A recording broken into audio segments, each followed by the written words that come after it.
Okay, hello everybody. Welcome back. This is the second stream on this channel. And once again, we will try to do some live circuit design. And yeah, so first things first, I don't know if everyone is like in on what's happened on this channel. So maybe I should give you a kind of explanation as to what I'm trying to do in this stream. So I think, as most of you know, I have been kind of designing my own VCO, and I have been kind of like adding improvements over time, and I've done quite a few videos on. Oh, you don't see yet. Well, I hope you will get the picture. Can you confirm that you can see my my sheet now?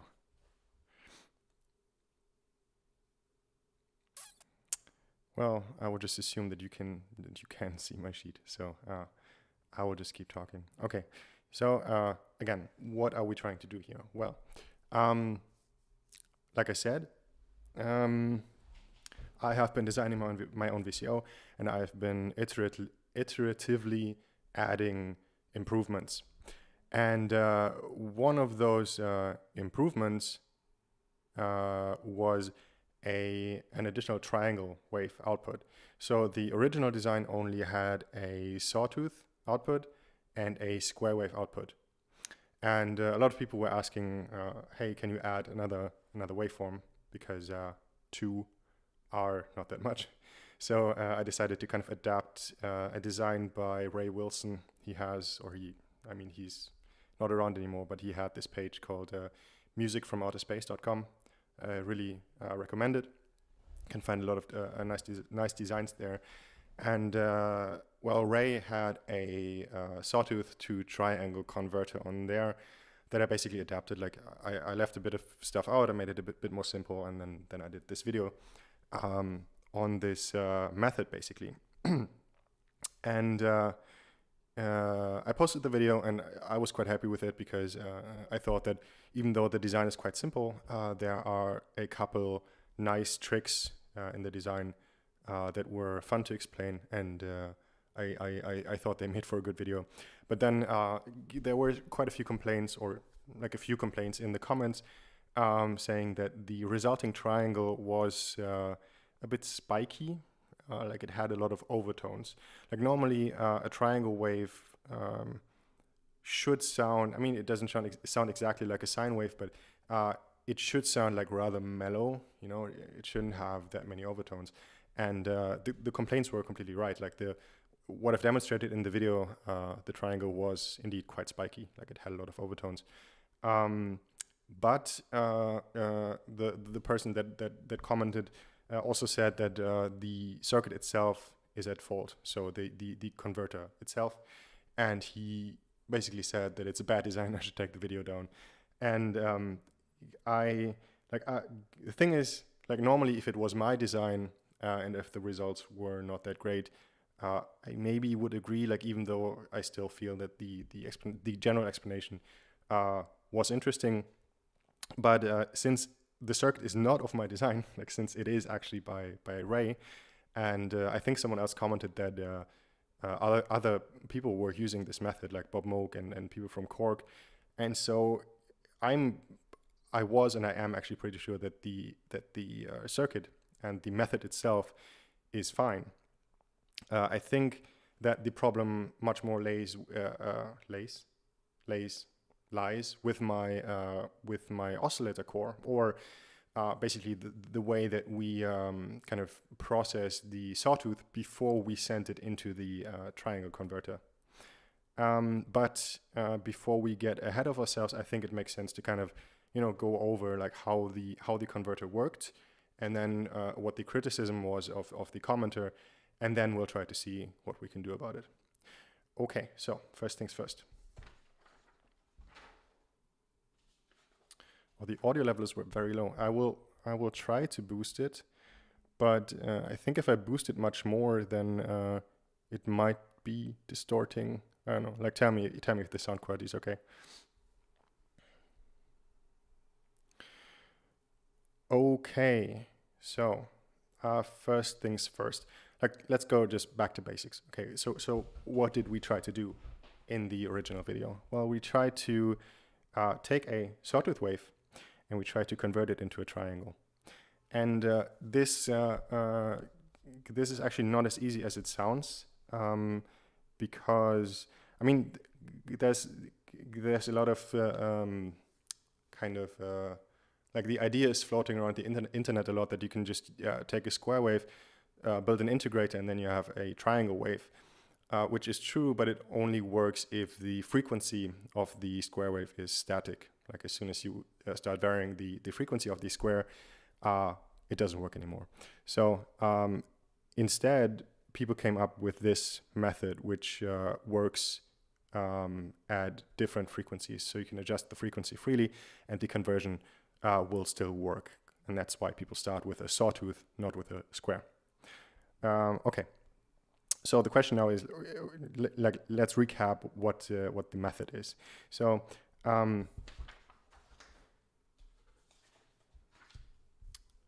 the basic building block is an inverting buffer.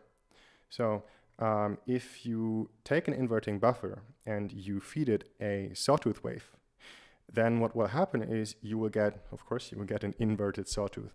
And for the sawtooth, this means that if in your original waveform you have this instant rise first and then this slow decline as the second half of the wave, then the inverse will basically just flip that around. So then you have the slow rise here and you have the instant drop on the right-hand side of the wave. And this is basically what you take to then create your triangle. And you do this basically just by overlaying the source. So the original sawtooth, which I've drawn here in a solid line, and then also the inverted sawtooth that I've drawn in this dotted line. And what you do is you just overlay them, and then you can see that there's actually now a lot of triangles in this mix. So there is one down here, there is one up here, and there's also a big one here. So these two signals taken together can make like an assortment of different triangles. But what we did in the video, or like what Ray did in his design, is he just used diodes to basically cut off anything below the 0 volts line. So if you take away all this stuff that's happening below the 0 volts line, then you are only left with the triangle up top here. And I think not only in theory, also in practice, like, this is like a very smart idea, because you don't need many components, you don't need to do very much actually, and you can convert any sawtooth of any frequency into a triangle, which is great.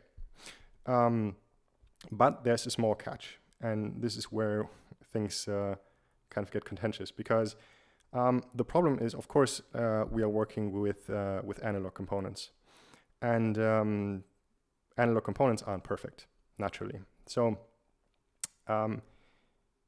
ideally, what would happen is that you would be able to have this inverting op-amp kind of push up the voltage level until it then hands it off to the original signal. So ideally, the voltage would rise here, and then it would meet the other voltage, and then it would drop down until it then, gets picked up by the inverting stage again. Like, this is what would happen ideally. Now, the problem is, like I said, we're dealing with analog components here. So this kind of match-up point is not going to be perfect. So as you'll see in a second, the problem here is basically that this inverting op-amp might switch off. It might like drop the voltage before the other op-amp can basically raise the voltage here up. So then you get this miniature kind of dip in the middle, because the voltage here drops down and the other one hasn't risen up yet. And so, you have like this tiny spot where it's actually dropping. And Ray actually talked about this on his website. So let me take you there. So you can see it here. You see like here this output of an oscilloscope. And in yellow, you see the original sawtooth wave. And then in blue, you see the resulting triangle. And you can see here, like these little dips, you know, right in the center of the triangle, you can see the voltage dip. And let's see what Ray says here. Well, he says, the glitch in the center of the triangle is on the order of 2 microseconds wide and is not audible. With any subtractive filtering, it will not even be visible. So this is also what I've read somewhere else, that basically the this dip is kind of creating overtones at such a high frequency that you can't really hear it. So it's actually just a cosmetic issue. And so I think this is true. And I think I have reason to believe this is true because I've done some digging and I found out that this kind of glitch is actually not what's causing the spikiness in my original video. So to find out what happened there, we will have to take a look at my original oscillator design. Give me a second.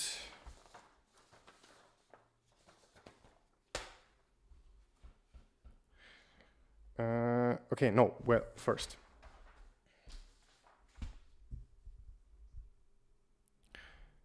So if you think back to the original video, wait, maybe, I'm a bit lost. How do we start?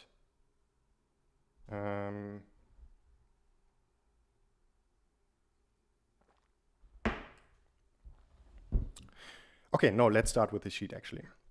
So this is basically the sheet that I showed in the video to explain basically what could go wrong when you are not properly treating the input sawtooth before you try to convert it into your triangle. So what you see here is basically you see an input sawtooth wave that has been shifted upwards. So the center of this sawtooth is not at 0 volts. It's basically somewhere, I don't know, around here. And then what happens is you see that the inverted signal, of course it mirrors the original sawtooth, but you can see that the point where they meet at the 0 volt sign is shifted, is kind of shifted so that it doesn't perfectly line up anymore. Like if this was further down, then you would have the nice triangle shape. But because the original signal is pushed up by so much, you get this kind of weird, you know, it's definitely not a triangle. It's like a weird polygon shape. And of course, like this is really exaggerated. But I think you can see from this that our triangle shape really depends on our sawtooth wave being perfectly centered. So whenever the sawtooth is pushed up like just a little bit, or maybe just dropped down by a little bit, this line, you know, this rising voltage from the inverting op-amp will not meet the other line right at the top. So it's going to meet it like further down somewhere. And then you basically get a kind of triangle wave, but because there is this sudden jump in here, you get a lot of overtones. And I am pretty sure that this is actually what happened with my original design. And now you might ask, okay, but why is the sawtooth not centered? Because I mean, of course, I added AC coupling to the input, and so that AC coupling should take care of centering the sawtooth wave, right? Well, I mean, if you remember, like if you saw the video that I did on the pulse width modulation recently, you might remember that AC coupling is not it's not a perfect like one size fits all solution. AC coupling actually depends on the input wave to be symmetrical. So we saw this with a square wave. So if you have a perfect 50% square wave, you know, that's in the high phase as long as it's in the low phase, then that square wave will be centered by AC coupling just fine. But as soon as you increase or decrease the duty cycle, so let's say you have like a 40%, 30% square wave, then suddenly the AC coupling, I mean, I guess it's wrong to say it doesn't work anymore, but it doesn't center the wave anymore.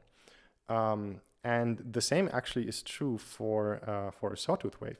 I mean, of course, like the one that I've drawn here is perfectly symmetrical, but it's just because I've drawn it that way.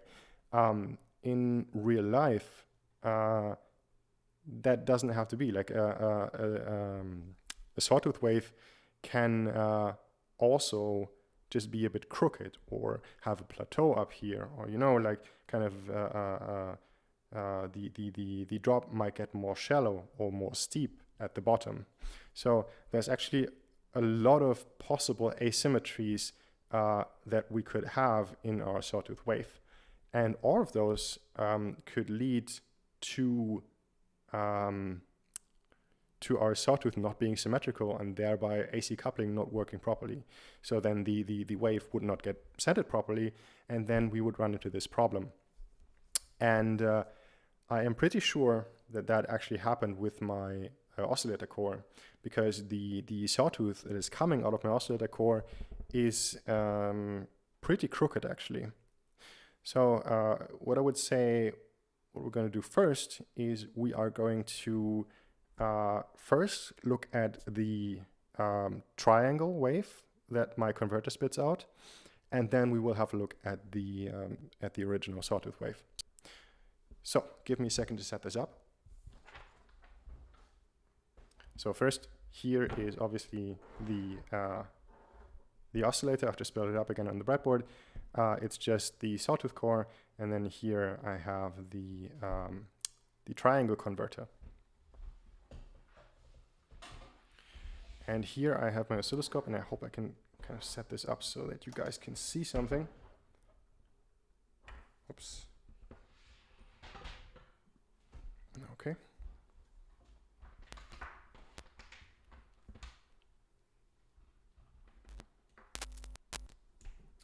So plug in the oscillator.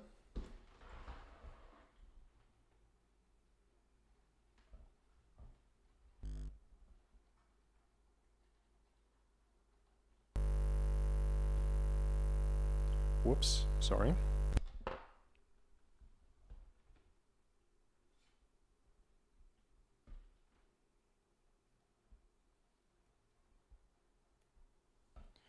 Okay, I hope I don't fry the chips now. Let's see. Yeah.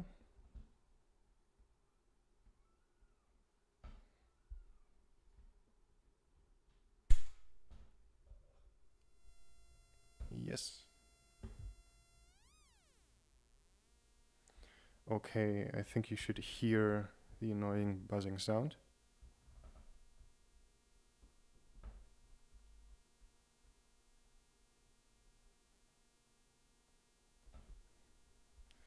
It's actually quite low.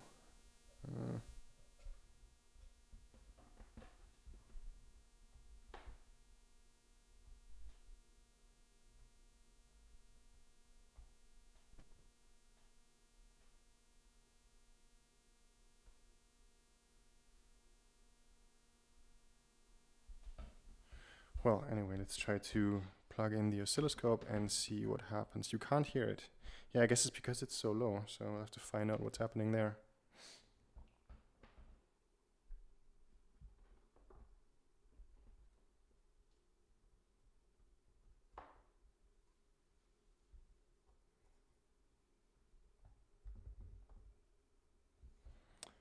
Okay, even here it's super, super quiet. Well, that's just noise.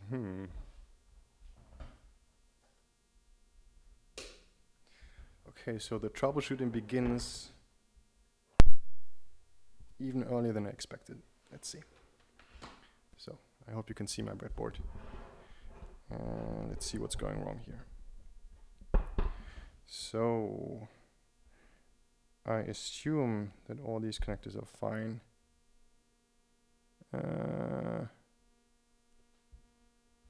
You see compression artifacts. Yeah, it's telling me that it's warning me that the bitrate is too low.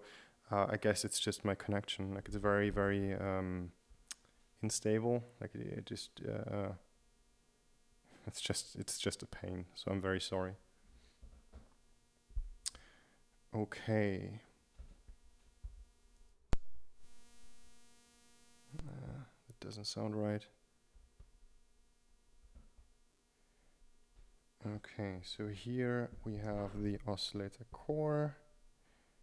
We have the control voltage going in, and this actually works. So I'm guessing this should be all fine. This buffer is set up correctly.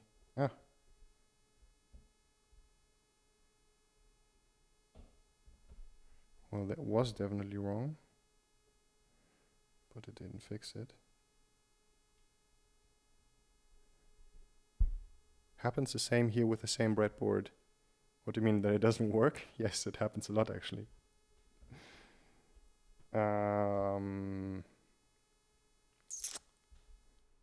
Okay, so we get our signal from here. We feed it into our op-amp buffer.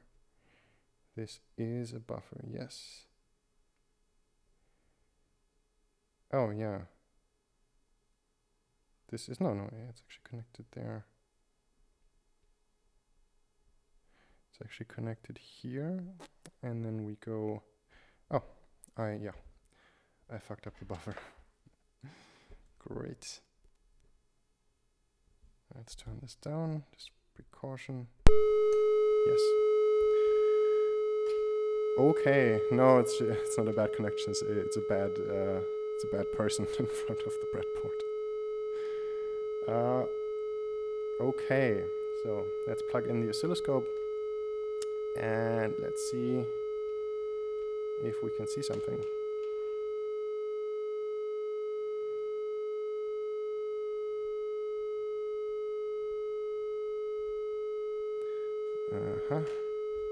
Let me pull this down. Yes, and you should see something flickering here. Oh, I'm sorry, this is very annoying, and I can't turn it down. Oh, what was the problem? I misplaced a jumper here, just the buffer jumper basically. Okay, I will pull this out for now. So we just see the signal on the screen. Okay, as you can see, my oscilloscope has actually great issues or great problems with tracking the wave. I'm not quite sure what the problem is here. Maybe because it doesn't have like an instant rise. Who knows? But we can do a quick trick. We can say boom, stop. Now, one thing I noticed is, the glitch is not always there. Like I'm not sure if the scope doesn't register it, or if it really is not always there. But it might actually be that only under some circumstances the op-amp is basically too slow to switch in time, and to make them meet up in the middle. So you can actually see here and here and here that the waveform does look okay. But this is at quite a high pitch, and as you can see, I mean, we will have to zoom in a bit, I guess. So let's try to do that. So if we zoom in a bit more, and then we try to push this down a bit, we change the scale, try to capture it. But actually, at this frequency, it looks perfectly okay to me. So let's try to decrease the frequency by a bit, because I found that it's actually getting worse the lower the pitch is. I should do something about the noisiness of this. This is pretty bad. Let's see. Maybe this helps. Ah, yes, perfect. Okay. And I don't even have to stop it. Perfect. Yeah, the trigger is picking up on the glitch too. That might actually be the issue. You know, that it's trying to track the glitch, and because it doesn't always happen, it has problems. Working with it. But here you can actually you can exactly see the problem. You know, like what I showed you on the sheet. Like what I showed you on the sheet, basically was very exaggerated. But you can clearly see here that the voltage is rising, and then it kind of, you know, it kind of meets, or it doesn't meet the other voltage. So it's only going up to here. And then there's like this really small jump, like it jumps from here to here very quickly. And I am pretty sure that this is what causes the spikiness in the sound. So let's listen in again. Okay, this is actually so low that you can't really hear the spikiness. But let me turn this up just a little bit. But yeah, I think you can still see it. We zoom in a bit. Whoops. Let's scroll this down. Yes, you can still, when the glitch is not there, here. You can still see how it's going up here, and then there's this tiny jump. And I guess you can also hear it. You know, like a triangle wave shouldn't be like this angry as it is right now. Okay, so the next step should be that we are going to take a look at the sawtooth wave.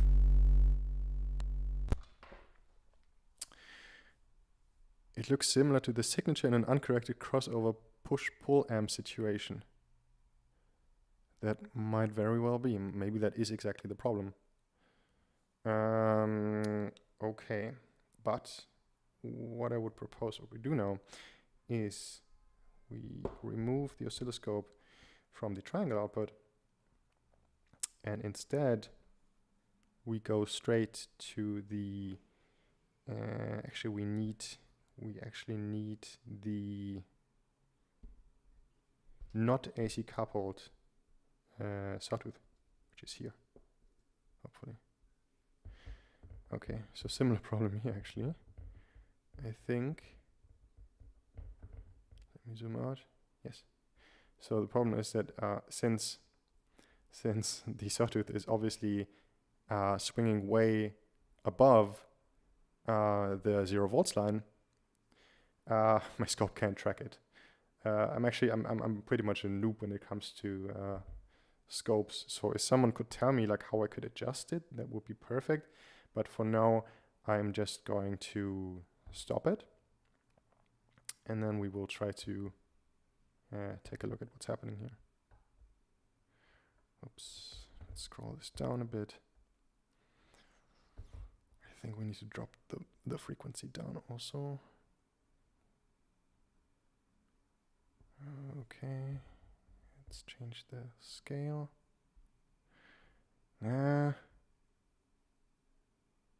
I'm actually not sure anymore if we can actually, like, if you can actually see the problem. Well, let me turn the frequency up.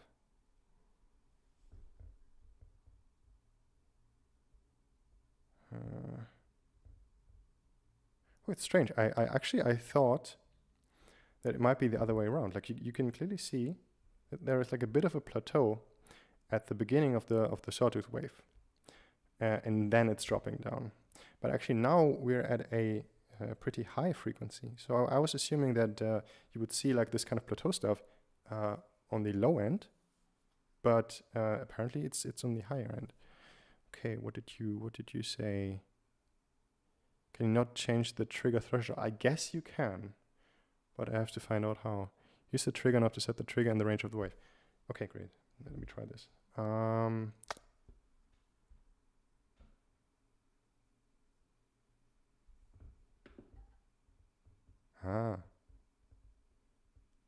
Okay.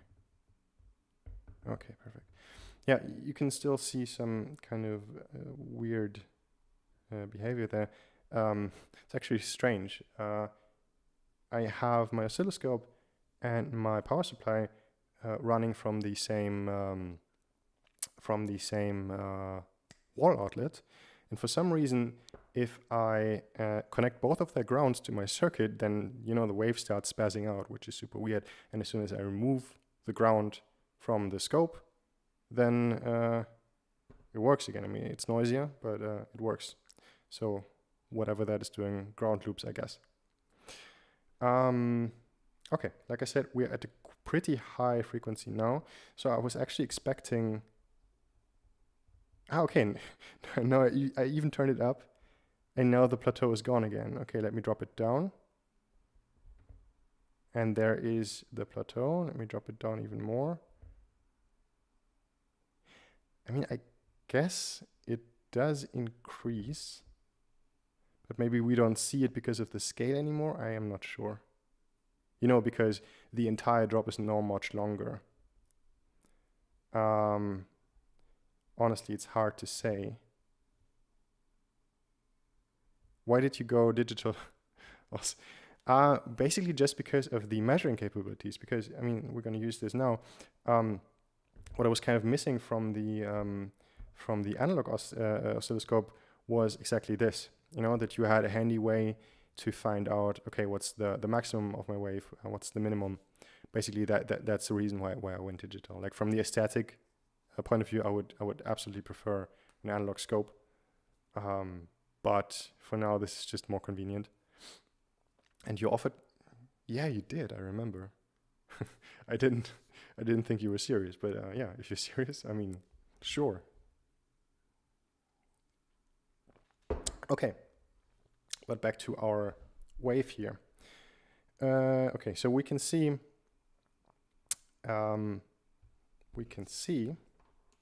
if I reduce the frequency, not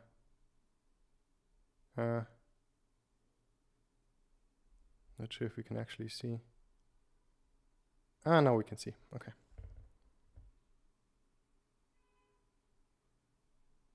So I kind of get the feeling. That the wave's shape is basically changing over the frequency spectrum. So the shape of the sawtooth is a different shape at the high end of the frequency than it is on the low end of the frequency. And if my assumption is true, then this would cause the AC coupling basically to not properly center the sawtooth wave under all circumstances. So there might be frequencies at which the sawtooth is pushed up a bit higher, or drop down a bit lower. And as we saw on this sheet, I don't know, probably it's too close, you can't see, but as we saw on this sheet, this could very well, or I think this is the reason for why the triangle sounds so spiky in the end. And so the first thing that I want to try is just not use AC coupling to center the sawtooth wave. Okay, then you might ask, well, if we don't use AC coupling, then what are we going to use? And I guess it's very simple. So let me turn this off. Let me take this thing away.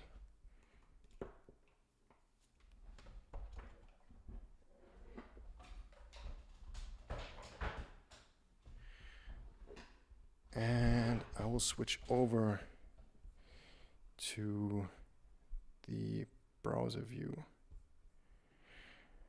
Okay, let's see what you wrote. That doesn't work that well, especially in made in China scopes. Yeah, that's probably true. Consider time division less than 1 millisecond to see if the pip on the wave is there consistently. I would say we try this afterwards. Every lab should have both analog and digital scopes. Yeah, I guess so too. A problem is my space here is actually quite limited. I'm looking for a bigger flat at the moment, but like I have to shuffle everything around as is, so having another scope is actually kind of out of the question at the moment, sadly. I think I live close to you. Where do you live? In Berlin?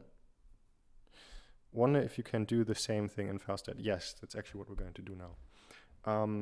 So let me switch over to my little simulation here.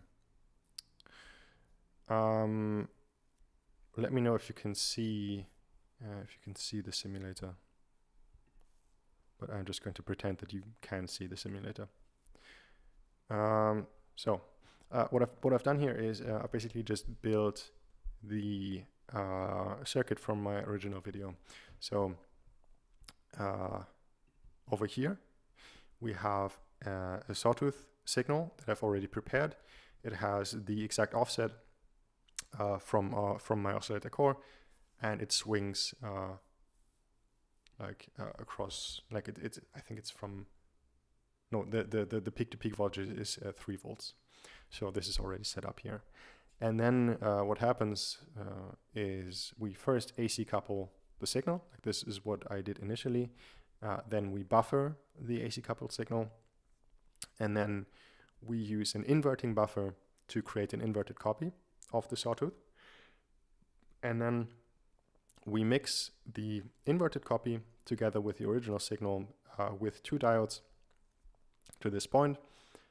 We use a 20K resistor to minus 12 volts, which is actually important because if we didn't use minus 12 volts here, if we used ground instead here, then our diodes would basically cut off like the lower end of the triangle, because as we all know, diodes have a forward voltage drop. So if you have say 1 volt over here, then you won't have 1 volt over here, but you would have like about 400 millivolts, I guess.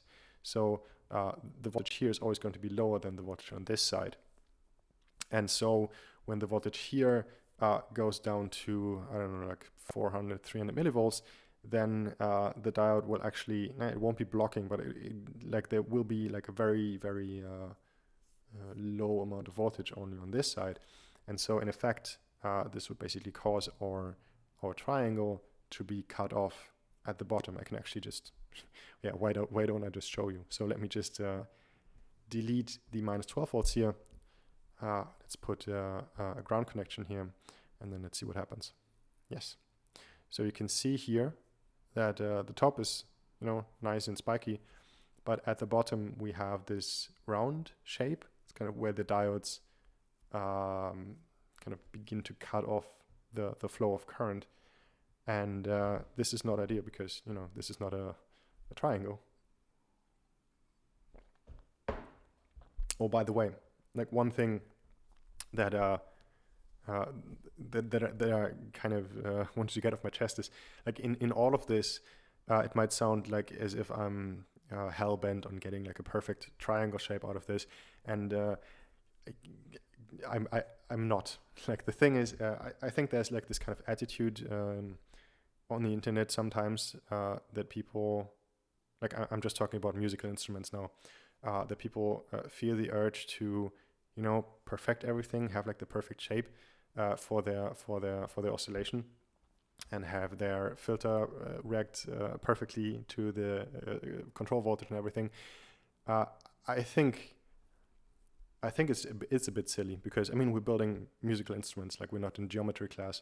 So of course you can just use the original triangle converter design, and if you like the way it sounds, it's completely fine. Like, because it's music, it's about if you like the sound or not. So having a spiky triangle does not make your VCO or your music worse. Like, on the contrary, if you like the sound, if you use it in a certain way that you like, it's all fine. Like, this is really just rather an academic pursuit, and it's just for me to kind of put my mind to rest, because I want to see if we can get a better triangle, but I'm not saying that you have to have a perfect triangle. Okay, having said that, we can go back to the minus 12 volts connection here. So let me add this in. Okay, boom. And then we go to minus 12 volts. And there is our beautiful triangle. Okay, and then finally, of course, after we've done all this, there's another round of AC coupling to block any DC offset. Okay, and like I said, this is how we did it, and this kind of assumes that our input sawtooth wave is always perfectly symmetrical, because then the AC coupling centers the sawtooth wave, and then the triangle converter can work perfectly, and then you get a nice triangle shape. But maybe can we simulate the problem? That's a good question. Well, we would have to mess with this. I think that's too much work. Or does anyone have any idea how to do it?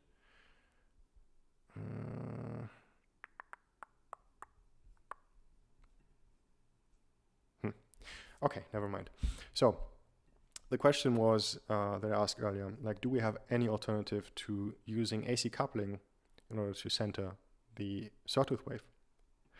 And I think that yes, we do. And it's actually quite easy. So what I will do is I will first remove our AC coupling here. And what I will then do is I will turn this op-amp from a regular buffer into an inverting buffer. Now the question is, why do I do that? And doesn't this break our circuit? And the answer is, no, it doesn't break our circuit. And I do that because then we can just add an offset to our sawtooth wave. So let me show you how that would work. So if we put in a 100K resistor here, and we then connect the inverting input to the output through another 100K resistor, then first of all, it's just it's the same as before, but the signal will be inverted.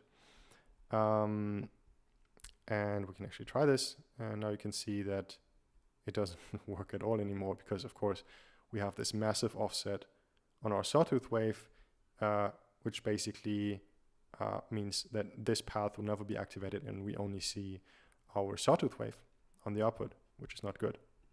So,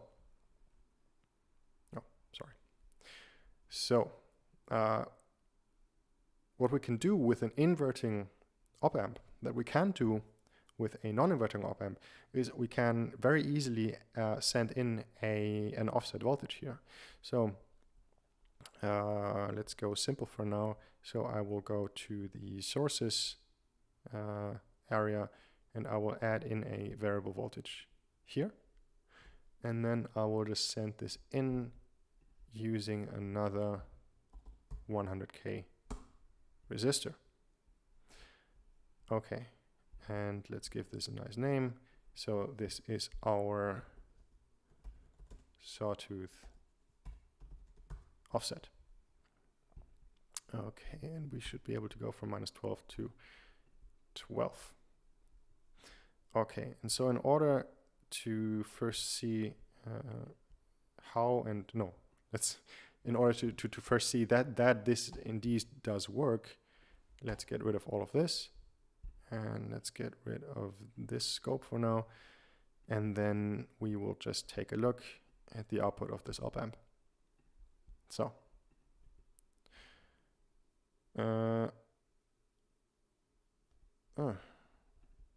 I mean, this is definitely wrong.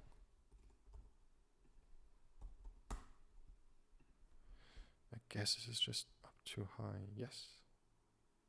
Okay, perfect. So as you can see, if I reduce the voltage up here, you can see down here on this scope that our sawtooth is actually traveling upwards. And the more I reduce our sawtooth offset, the more our sawtooth travels up, which is very handy. I think this is often very helpful. Okay, and if I dial in minus 5.5 volts exactly, then we have our sawtooth wave perfectly centered. And the good thing is that this does not depend on the symmetry of the waveform. So this will work whether or not the sawtooth is asymmetrical or bent out of shape or anything. So my hope is that this will at least improve. This will at least improve our triangle shape. So let's first try it in the simulation. So first of all, I will connect these things back up, and we will put the output signal here. Oh, and you might ask, does it matter that we now invert the sawtooth before we feed it into the next inverting stage? And the answer is no, it actually doesn't. Because of course, if you invert the inverted signal, you get the source signal again. So now on this path, you have the original, like the non-inverted signal, and then down here on this path, you have the actual inverted signal. So, I mean, they kind of switch places, but it doesn't matter because they both lead to the same point. So in the end, it's all the same. So as we can see, we still get our beautiful triangle shape.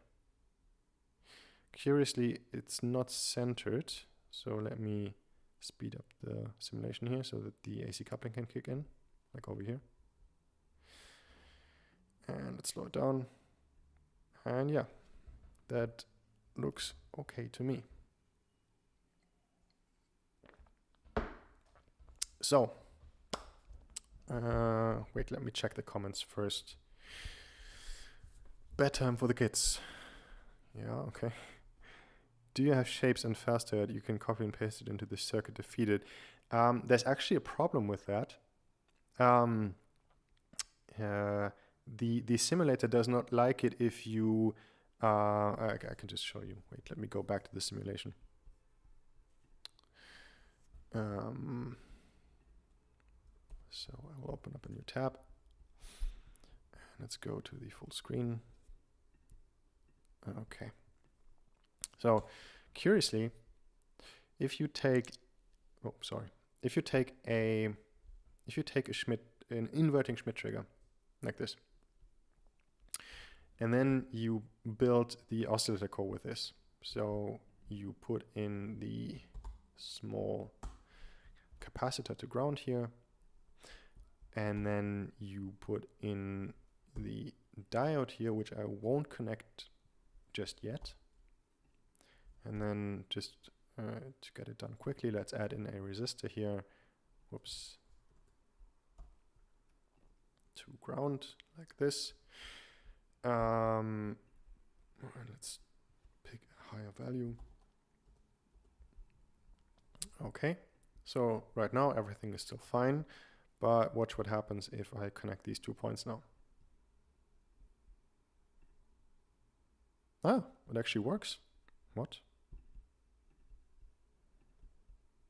I swear I tried this a few times, and it always told me something like convergence failed, I guess.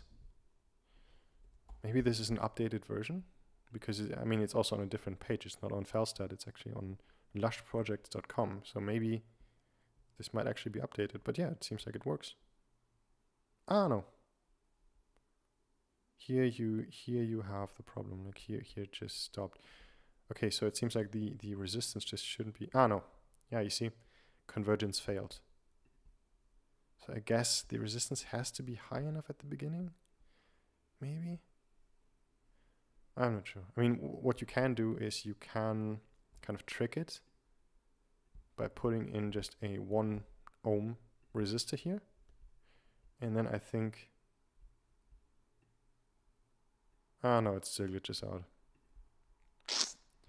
Too bad. But yeah, I just ran into this problem, and so I kind of decided, okay, leave it by the wayside. And I'm actually not sure if the simulation would have like the same problem that the actual circuit does. But yeah, I would say for now, let's maybe just try this. So I will go back to the breadboard. I will try to implement this, and then we will see if the situation has improved by any margin. Okay. I was having trouble. You fast it to more that oscillator. Yes. Convergence fails. Yes. I'm not sure what happens there, but it's annoying. Okay, Aaron, you said, so I take we can rig up a simple constant voltage regulator circuit for the minus 5.5 volts. I will go even simpler. I will just use a trimmer or potentiometer to just dial it in manually, because I tried to calculate the resistor values, but it's like something annoying. Some annoying value that I don't have, so that's not really an option. Is the minus 5.5 volts specific to the amplitude of the sawtooth? It's basically specific to the oscillator core, because we are using this Schmidt trigger inverter chip, this 4106 chip, and with these Schmidt trigger inverters, you have this situation that that they have a lower threshold and they have like an upper threshold, and these, like both of these thresholds taken together, will kind of determine where or across which voltage spectrum your output wave is going to swing. And this chip, driven by a 12 volts power supply, and in this configuration, will put out a sawtooth that has an offset of 5.5 volts exactly. So in this scenario, the minus 5.5 volts always apply, I think. But as soon as you vary the supply voltage, that's not going to work anymore. Then you will have to remeasure it or recalculate it, basically. Okay, so let me switch back to the breadboard view. Okay, I will bring it a bit closer because I don't think you can see much.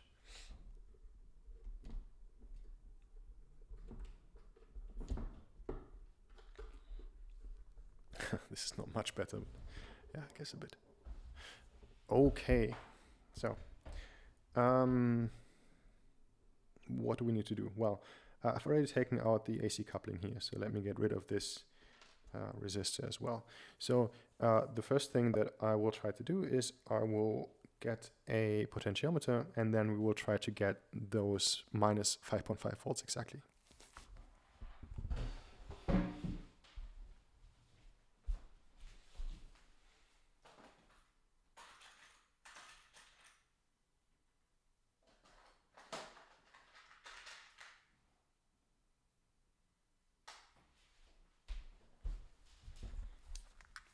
Actually, maybe I will just use a trimmer because it's probably a bit easier. I just hope that this is a proper value.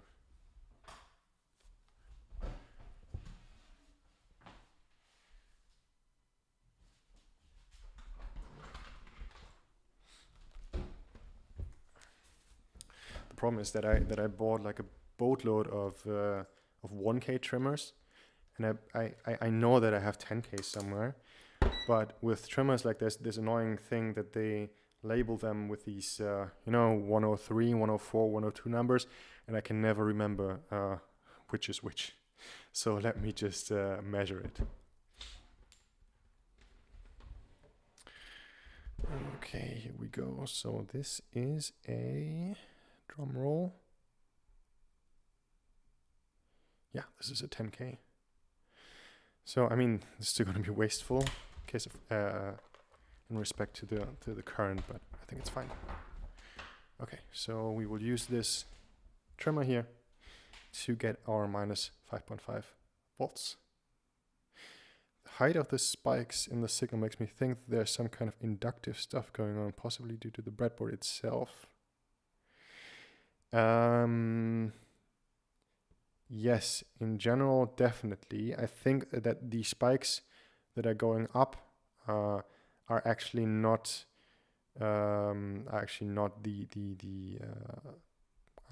caused by the switching time of the op amps. I think those spikes up are actually from this breadboard. Like this breadboard is I don't know what's wrong with it. It can be very noisy. Like I have other ones, but they're all in use right now, and they are less noisy. And this is very noisy. It's not a great choice, I know, but yeah, you have to level with me there. Okay, so let's try to set up this trimmer. Oh, 10 just means add X number of zeros to the 10. Ah, okay. So it's 10 and then 3. So then it's 10 with 3 zeros is what, 10,000? Yeah, that fits. Perfect, thanks.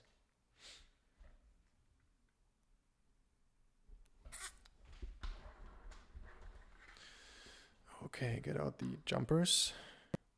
Do you see here this issue on your final strip board circuit? Actually, James, I haven't. I haven't implemented the triangle on the strip board yet because I am currently in the process of making PCBs and making Eurorack modules for my designs. And next up will be the VCO actually, and that's also why I wanted to kind of make sure that the triangle conversion works well. Oh, thank you. Okay, so we have ground here, we have the negative voltage here, so we just need to wire the right and left leg of this trimmer up to ground and -12. Give me a second. You can never find the jumpers you need.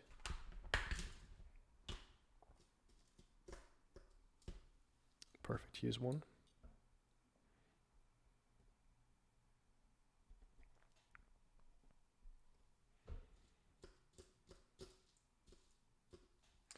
And there is the other. Let's put this in here. Boom. Okay. Why Eurorack PCBs and not Cosmo?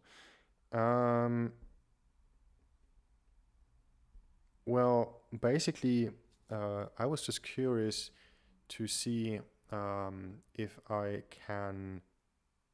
I don't know if that's a good reason, but my reasoning was kind of I wanted to buy like a proper case, you know, not one that I made myself, with a proper power supply, and then I wanted to see if I can build modules that kind of satisfy certain kind of professionalism, you know.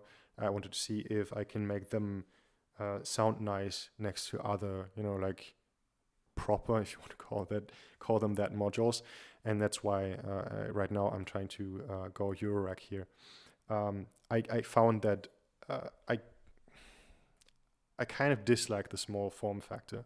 So I've been using this Cosmo format for a very long time, and I really came to enjoy like the big jacks and you know, the fact that you have a lot of space to place your knobs and everything.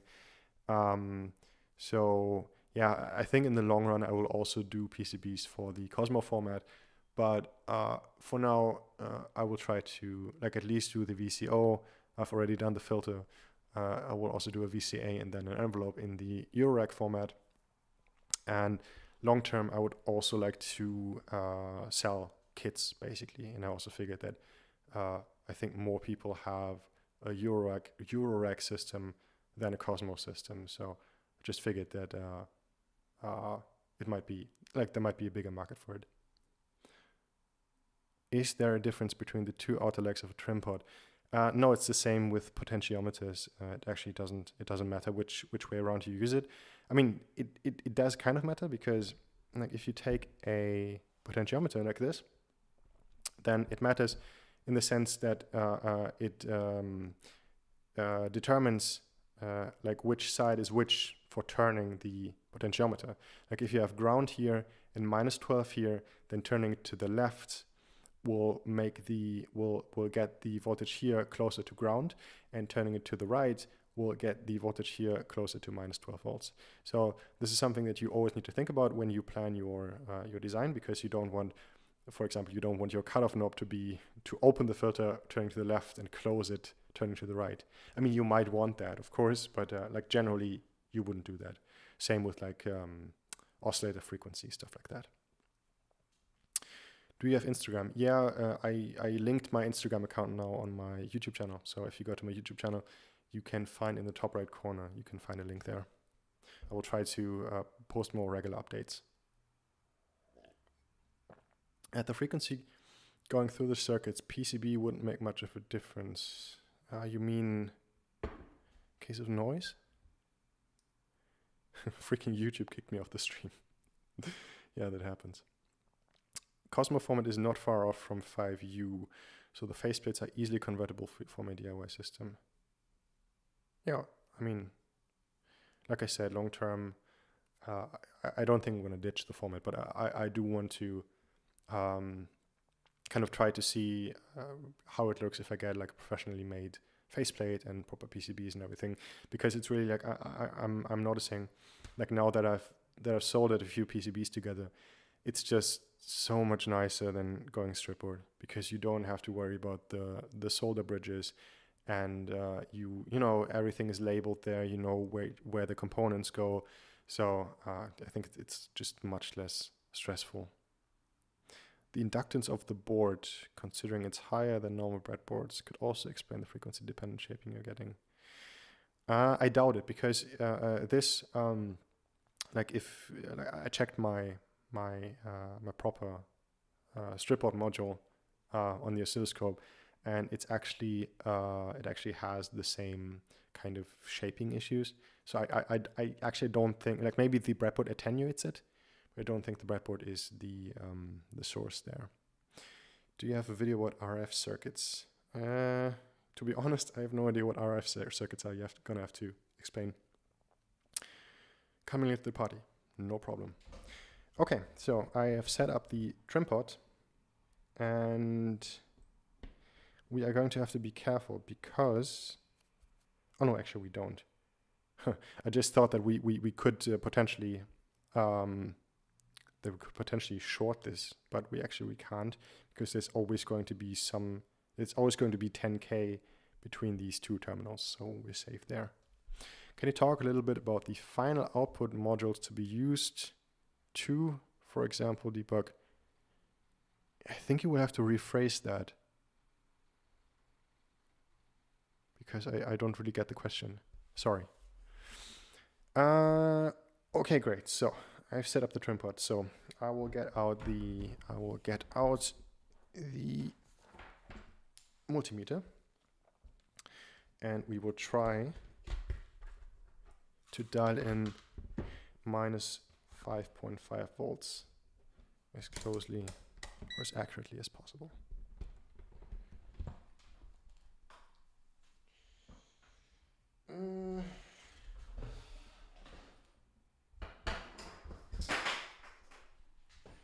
And of course I put my alligator clip cable somewhere.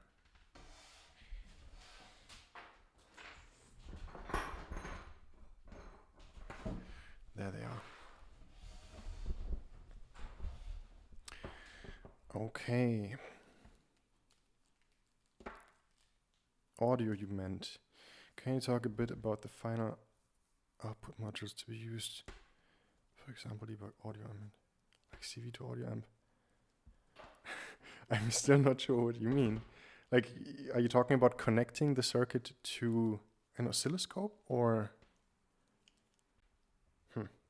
Strip board can have similar inductance characteristics to breadboards, to the long runs of parallel pieces of metal.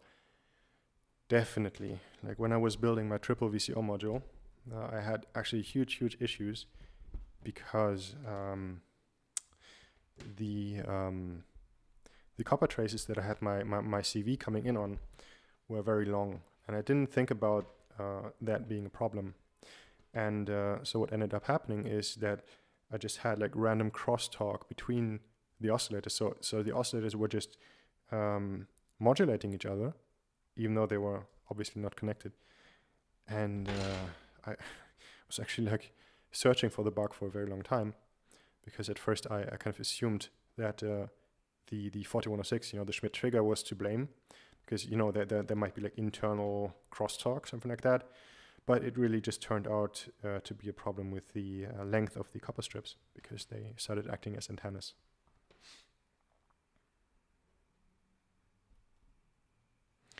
Okay.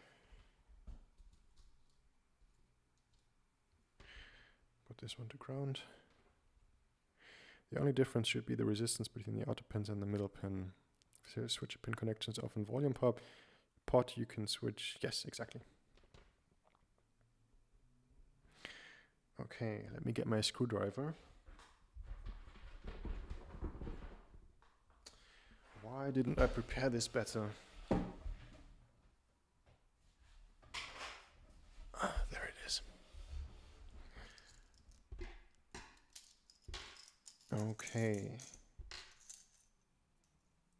To an audio amp. Sorry, I'm on the phone. What I meant, I have a VCO and it spits out 0 to 5 volts. Wondering if AC coupling is important when I plug that into an audio amp. I hear no difference, and for debugging purposes, it's nice to listen to intermediate signals.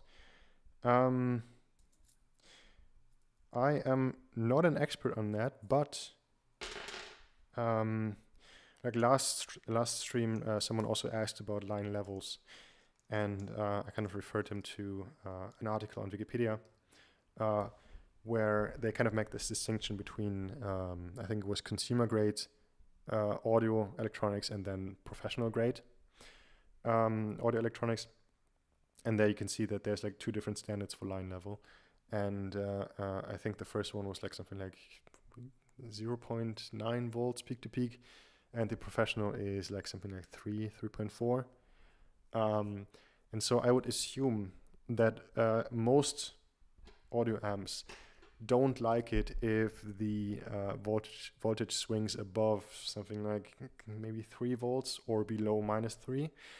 And so if you have a signal with a 2.5 volts offset like you have, then I think it might not be the healthiest thing for your amp. So just, I mean, if the amp is not that expensive, if you can, what's the word?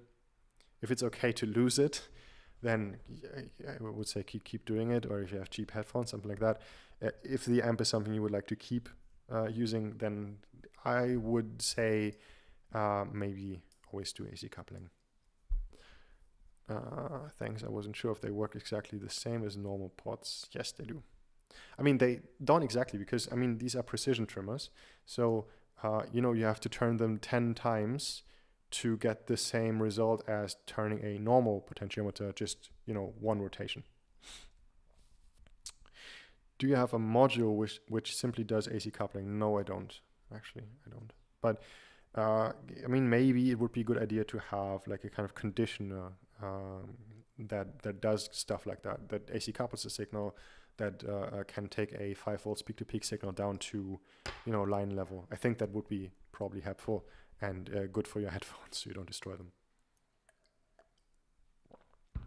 I use an old pair of broken headphones to listen to parts of the circuit as I'm working on because it's loud enough to drive headphones. Yes, exactly. I would recommend you use cheaper headphones, that it's no problem if you destroy them. Yeah, you want to reduce it, true. Okay, so let's see if we can dial in the minus 5.5 volts here. I hope I'm not shorting anything. Let's see. Okay, that looks promising. We're at minus 8.1 volts at the moment. So let's turn this down.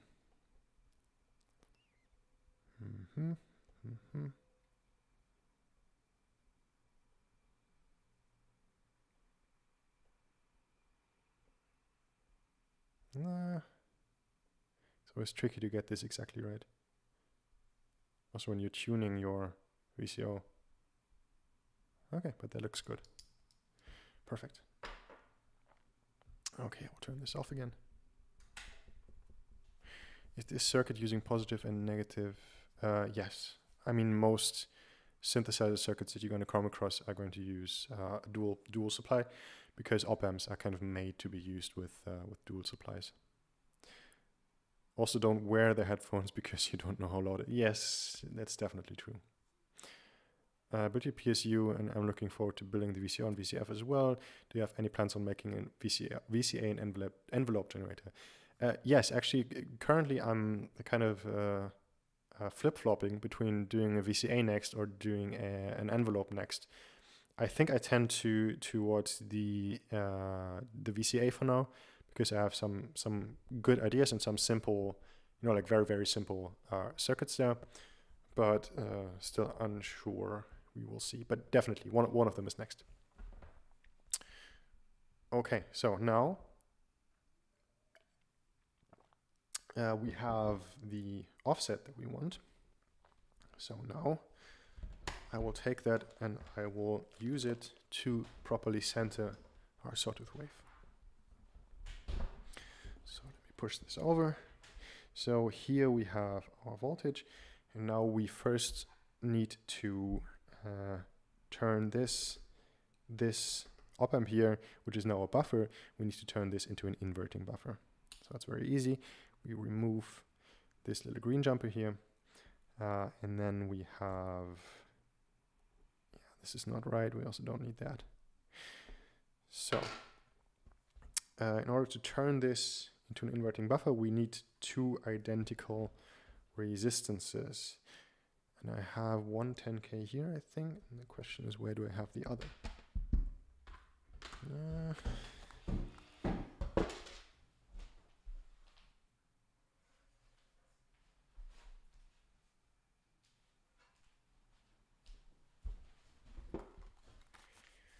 I guess that should be it. Let me check.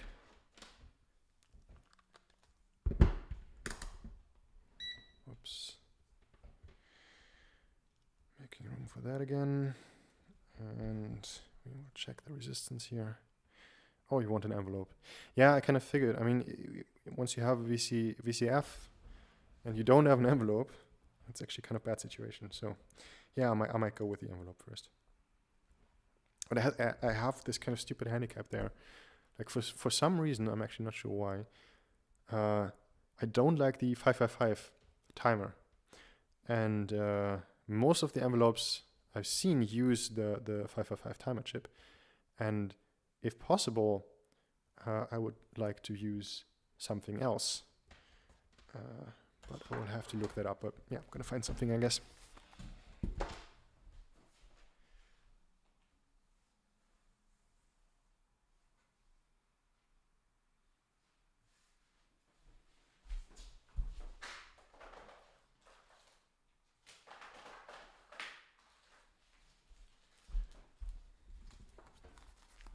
Okay, let's just get the bag of 10Ks. Then I don't have to stand up every time. I would like to see a voltage control envelope, or even just with a VCDK. Yeah, well, I think like there's a bunch of features I would like to implement. Like, for example, I would like to be able to loop the envelope. That would be, I think, a cool thing. Okay, now where's the other? Here's the other. Wait, I hope this is still the 10K that I just measured. Why do you not like the 555 timer? Too popular? I can't really tell you. I think it's just like this stupid. Kind of associate this like with this kind of like, you buy like your first electronics magazine and then you get a 555 timer with it and you build a blinking light circuit. It's stupid. Probably I should drop it and just use the timer. But still, also it's kind of, I would like to not copy like one of the existing designs. Like I know that René Schmitz has a great envelope that's based on the 555 timer.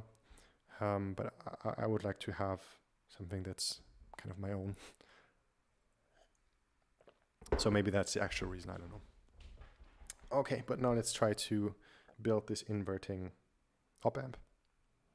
Try the new one, it's really powerful. I will look into it, definitely. Maybe check out the System 100 envelope. I did a build of frequency centrals and there's no 555 in it. Perfect, thank you.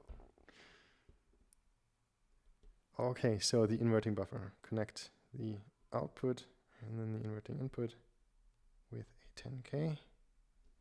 Come on.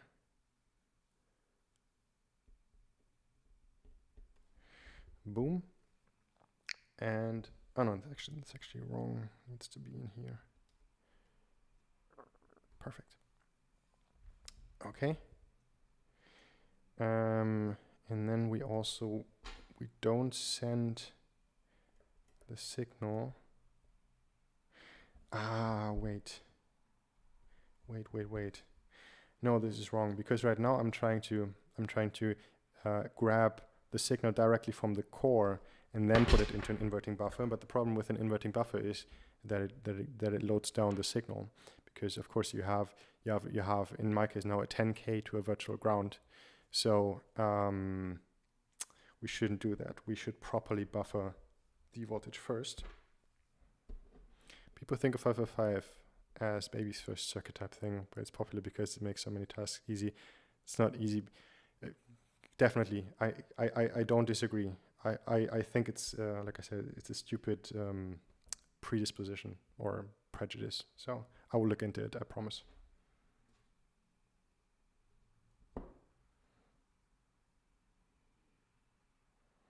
Yes, you should use foil caps for audio applications, because they apparently don't distort the sound. Okay, so now we first buffer the signal with this buffer over here, and then we take one of our 10Ks and we grab the signal and we send it to the inverting input over here. Boom. And then we take another 10K resistor and we send the inverting input to the output with this 10K in here. Boom.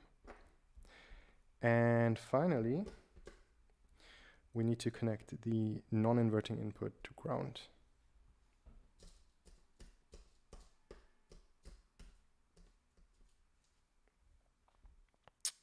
Okay.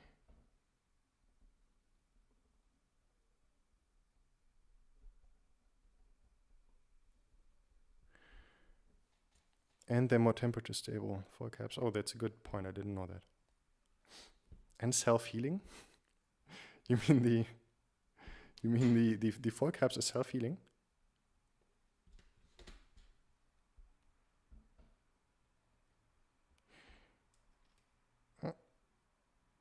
Okay. And now we will need another resistor. You can still use the ceramics. You can use them for decoupling. Apparently, like from what I've read, ceramic caps are actually better for decoupling. I don't know, they react quicker or something. That's just what I read. Use a 7555 then, yeah. Maybe that's a good compromise. Okay, so I will take our offset, and I will also feed it into the inverting input through another, in this case, 10K resistor. Like on the simulation, I had 100Ks. Now I'm using 10Ks. It shouldn't make much of a difference. Okay.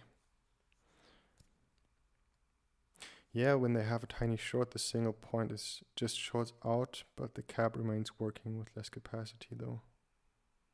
Ah, the foil ones. Interesting.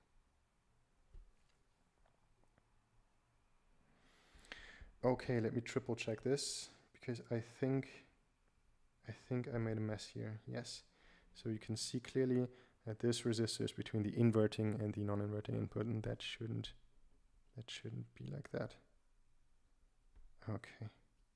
So now it's connecting the output and the inverting input, and we feed our buffered oscillation also into the inverting input, and the non-inverting input is connected to ground, and we have already set this to be at minus 5.5 volts. So I guess this should work now.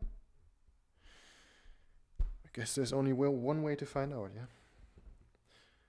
Okay, so before I bust out the oscilloscope again, let's just try and listen to this.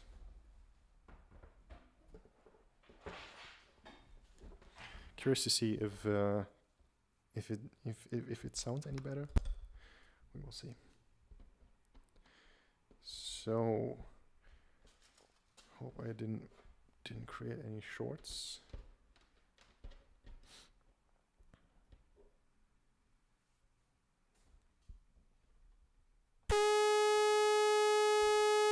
It's super loud again. Okay.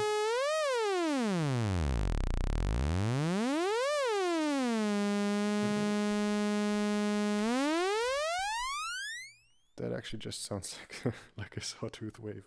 Okay, so obviously I did something. I did mess up somewhere. Well, let's go over this again. So we have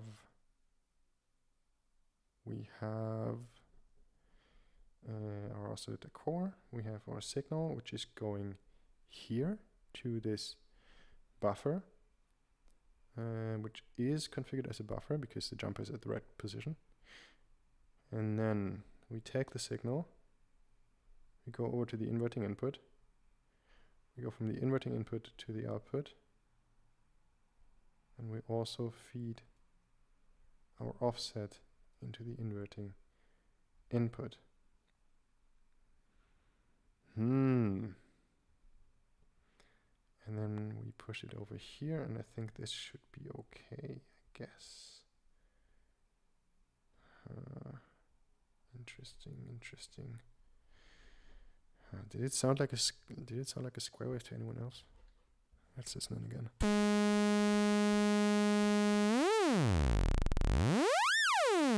It sounds like a sawtooth wave to me. Correct me if I'm wrong.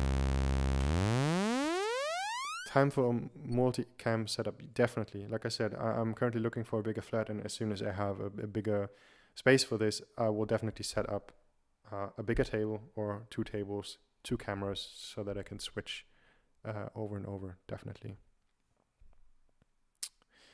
Your breadboards are so much more tiny than mine. Yeah, it's just because I'm a clean freak. I don't think it has any benefit, definitely. Who needs an oscillator if you can tell the waveform by ear? I mean, you kind of can, no? Like, I don't know, sawtooth sounds like, it has like this nasal quality with the bass content. So I think it's immediately recognizable, actually. You might have to adjust the offset pot because you're now loading its output. That's a good tip. But I'm still wondering, like, why? Yeah, of course. I mean, if the offset is fucked, then of course, and pardon my language, if the offset is dialed in wrongly, then of course the sawtooth is shifted upwards, and then our converter won't work anymore. Looking for a new living space in Berlin sounds like fun. Definitely, yes. Especially at the moment. I mean, they had this Mietendeckel, you know, this thing where they try to limit the rent. And as soon as that kicked in, there were basically no offers on the market anymore. So now you go to the usual websites where you look for flats, and there's just like 5 flats. It's super depressing, actually. What happened to your to my oscilloscope? I just put it to the side. I will bust it back out when I feel like we have a triangle going on here. So for now, I will just measure the voltage here to see if it actually did drop. Okay, let's turn this on. Ha, yes. Good call.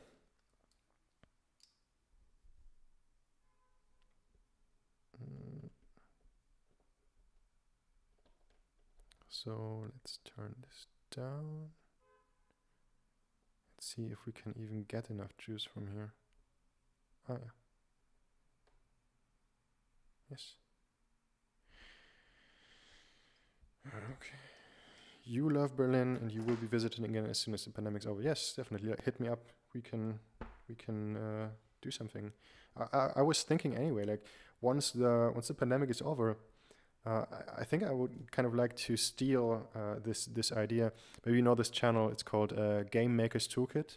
The guy's name is Mark Brown. He does these game jams regularly, It's basically a hackathon, but for video games. Basically, just people get together, then they have like a full weekend to develop a game, and then there's some kind of restriction, or there's something that you need to include in your game.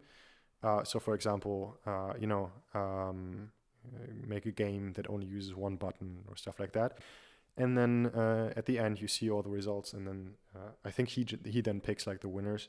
I don't know if I would make it a competition also, but my idea would be to do a similar thing where we just rent a space somewhere, and then we kind of set up just multiple workbenches, components, all this stuff, and then same thing applies. Like we pretty much set a restriction.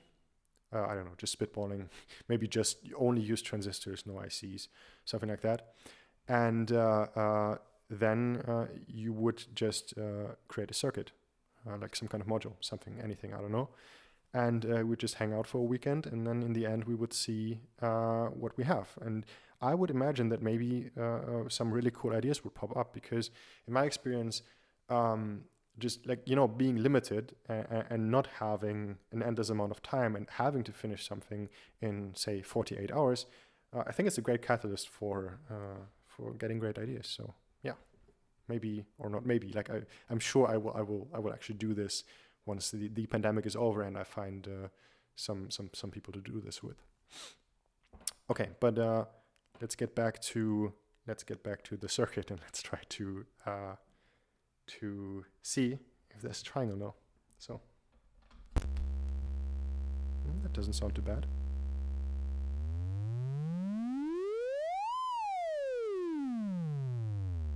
I would say that actually sounds a lot better, no? Quite amazed. That really doesn't sound bad to me.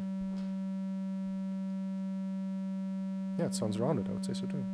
Let's try to mess with the offset a bit and see what happens. Ah, it gets even rounder. Oh, it gets even rounder. Ah, and there it gets spiky again. I will turn it up so you can see. Here, I mean. So there's this point. It's really rounded. And then it gets spiky again. Okay, let's turn this a bit down again. Oops.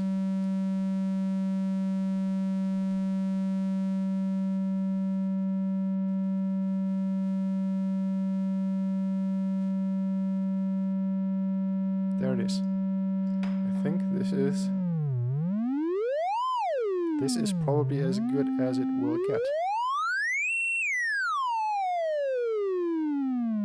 Yes, so next I will bust out the scope and then we will look at the triangle. But just from hearing it, I think that sounds a lot better, especially at the low end. Like there's no or barely any clicking in there. I think that's nice. Okay, so let's go to the scope. Oh, one thing I suspect maybe this kind of situation maybe depends on the multimeter being plugged in. So let's see if pulling it out changes anything. I don't know. I was just thinking that maybe the multimeter was loading the trim pot as well, but apparently it doesn't. I would love to join a synth hackathon after the pandemic. Great. Perfect. Might be interesting to tweak the pot while listening. Yeah, I just did that. I hope that was sufficient. If you want more tweaking, let me know. I can do that, sure. Has the 21st century invented something better than a breadboard and a hookup wire? No, I don't think so. How much does your multimeter have? Input impedance, you mean? Let's see. Doesn't it say on here?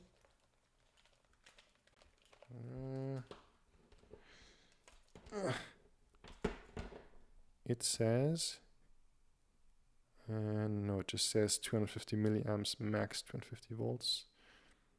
Doesn't specify the input impedance, I think. Maybe on here. Very hard to read. Nope.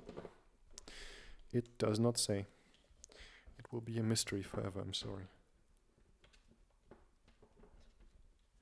I think it uses current to measure resistance, not voltage, but I might be wrong. Actually, I have no idea. It might be something to look up afterwards. Count me in for your hackathon idea. I might contribute more magic smoke than amazing ideas too. I mean, it's also about having fun, so don't feel pressured to come up with something amazing, I guess. Should be in the mega ohm range. Yeah, I guess so. I mean, my oscilloscope has something like, I think 20 mega ohms on the input, something like that, or 10. We'll see in a second. I say that multimeter can't mess up the circuit. Actually, I mean, this multimeter hasn't messed up any circuits, but I had an old one, like it was very cheap. I bought it for like €9 off Amazon. It was a bad purchase.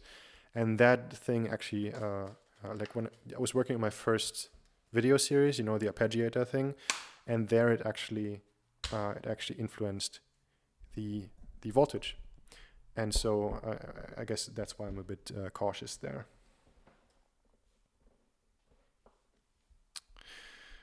How crazy are the Germans today? They are not crazy. I think they used up all their crazy yesterday, because I mean yesterday there was this 1st of May demonstration, and as I explained last time, I'm living like really where the action is. Like this demonstration always starts in or is in Neukölln, and I live in the center of Neukölln, and so I had really like thousands of people in front of my window, and I was trying to solder, and so I had to have my windows open, and you know, I had all my windows open, and people were just, you know, getting drunk, getting fucked up, screaming, shouting, shattering glass bottles, and there were like some people on some stage, and they were like making announcements that didn't sound. I was confused. I mean, it's a demonstration, but it didn't sound very political. It sounded more like a party. But I mean, who cares? And then at the end of the day, they actually started lighting stuff on fire. So they lit stuff on fire here on the street. So the firefighters had to come and, you know, extinguish the fires. And I would say it was very crazy yesterday, and that's why today like nothing is happening. No one is out there. It's raining. It's quiet. It's nice. Okay, synths and smoke machines go hand in hand. Yeah, I mean, why not build like a smoke module that kind of shoots out smoke? Controlled by CV, why not? Yeah, Sam built a fire spitting module, something like that maybe. I fit a multimeter which changed impedance depending on the range it was switched to, and that screwed up some circuits. But it was really old and cheap. Yeah, I guess that's probably the issue there. I think it's really something that you should not skim out on. Like for oscilloscopes, for multimeters, power supplies, I guess you should probably just buy good stuff. Cops felt different like a party. Yeah, do you mean that they didn't like it? I don't know. Yeah, I mean, obviously they ended it, so they didn't like it. Building the arpeggiator while listening, and now I'm very suspicious of my multimeter. Yeah, you should be. Can you make a short circuit with your lab bench PSU? Actually, you can't. It has a functionality where it will stop pushing current out once the current reaches a certain threshold, which is super handy because it's not a fuse, so it doesn't blow. It's not like, you know, you create a short and then boom, it's gone. It will just stop pushing anything out, and it will resume as soon as you remove the short, which is super handy actually. Good quality multimeter will switch between the internal resistance based on the measurement. Okay, good to know. I recommend the Fluke multimeters. I've never had an issue with them. I will look into that. So let's get out the oscilloscope finally.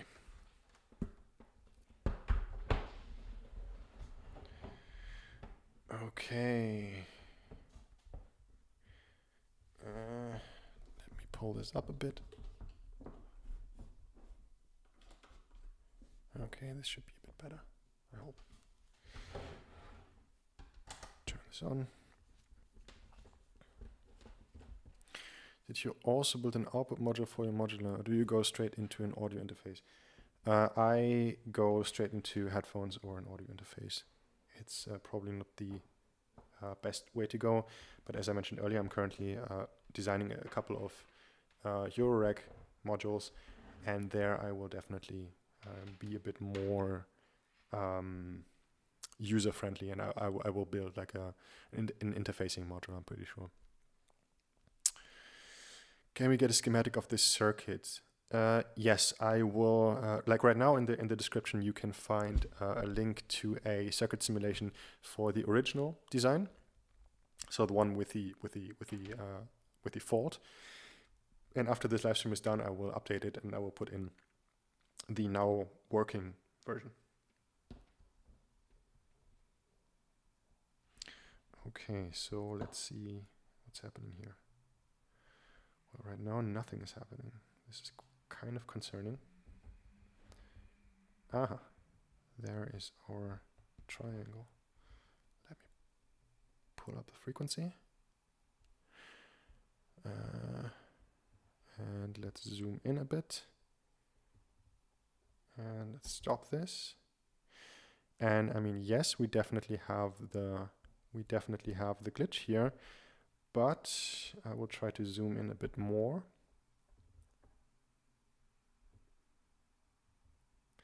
Well, I think I will have to adjust this. Like this seems like a very clean transition up here to me. Let's go down with the frequency even more. But I think we did eliminate the problem. Like, I mean, it's very noisy, so you can't really see. Wait, let me try to plug in the ground again, so we can see if that helps a bit. Yes, that helps. Okay, so of course it's still glitching out, but you can see that the two lines are actually meeting where they should be meeting, which is great. Let me try to turn this down even more. And we will zoom out again. And of course now this is super choppy, but yeah, as you can see, we have eliminated the problem. So mission solved. Let's try to listen to it again, just as a victory lap.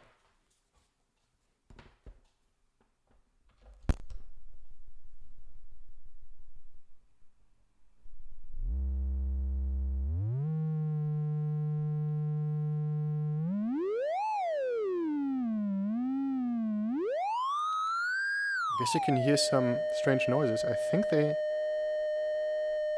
yeah, that's what I talked about earlier. Like I think there's like some kind of ground loop issue between the oscilloscope and the power supply, because as soon as I connect the oscilloscope to my ground here, you can hear that there's this noise, right? So I'll just leave it off.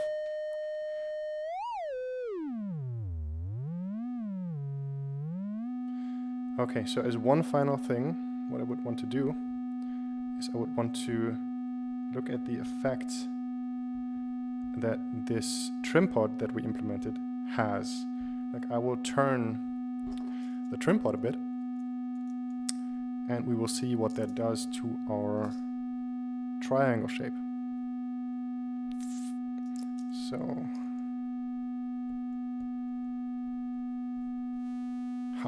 So there you can see what was happening originally.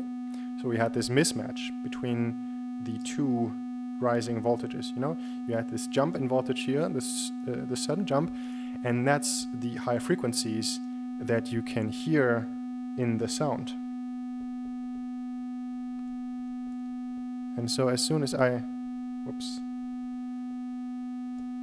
turn this again, of course we can exaggerate the effect. But we can also minimize the effect. And when we tune it just right, then we get our nice sounding triangle shape. And I can fuck it up again, and I can fix it again. And we can also push it in the other direction. Now you can see that it's going too far up here. Oops. It's going... Feels like I'm drunk. That's horrible. I'm very sorry. But yeah, you can see now it's going up too high here, and then it has to drop down like very quickly, and that creates the overtones. So let me dial this back. And now we have a nice triangle. Yes. Okay, so this actually went a lot easier than I thought it would. So yes, congratulations everyone, we fixed it. Perfect. So now I would say let's do some Q&A if you're still up for it. I saw that you posted a few questions, so let me get into that.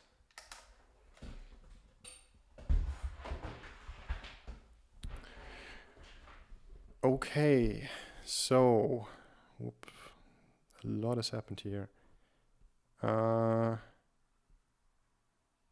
So you're talking about multimeters. You have a Klein Tools multimeter. I'm not affiliated with them, I promise. Actually, what I've been looking for is a multimeter with that can detect capacitance, because I kind of figured, like for my filter modules that I've built, I've been matching the diodes, which my multimeter does. But then I realized, I mean, matching the diodes is one thing. I think the filter could also benefit from having matched capacitors, because I think that the closer the diodes and the capacitors all match, the more precise the cutoff or the roll-off at the cutoff point is going to be. And now I couldn't do that, so I just bought like very low tolerance capacitors. I think they have like 2.5% rating, something like that. So I figured, it's going to be good enough. But I mean, ideally, you could maybe, try to match the caps. And I know that some multimeters allow for that. So yeah. Okay, so let's see. Set the scope to trigger. That's too late. Sorry, I'm just saying this now. Putting the smallest cap you have on the output might stop the glitch. You mean the vertical spikes, right? Yeah, it might be a good idea to implement that, but I don't think that you can actually hear it on the sound, honestly. Can you make a reverb filter video? Not sure what you mean by reverb filter. Like, I will definitely do a reverb video. Like, I will do a video on a spring reverb module, or rather a spring reverb driver circuit, because I mean that's what you do. Like you kind of condition a signal, then you send it into a spring tank, then you recover it from the spring, and then you have your reverb module. I mean, you could of course build a filter into the driver so that you can push a filtered signal into the spring. It's definitely something that could sound nice. So yeah. Maybe something else where I can stuff my diode filter into. Okay, it sounds good, like a comb filtering effect, but much wider. We're talking about were you talking about the trim pot adjustment? I'm not sure. Shorten the ground lead. The longer it is, the more it acts like an antenna. You mean this one right here, I guess?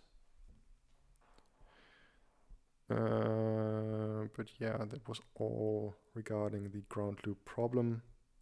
I would not be surprised if the other glitches are related to the breadboard itself. Yeah, it might be, yes. Now you have the Moog shark fin. Yes. So actually, you with one circuit, you have like a bunch of adjustment options. And I guess, I mean, like, why not make this into a control panel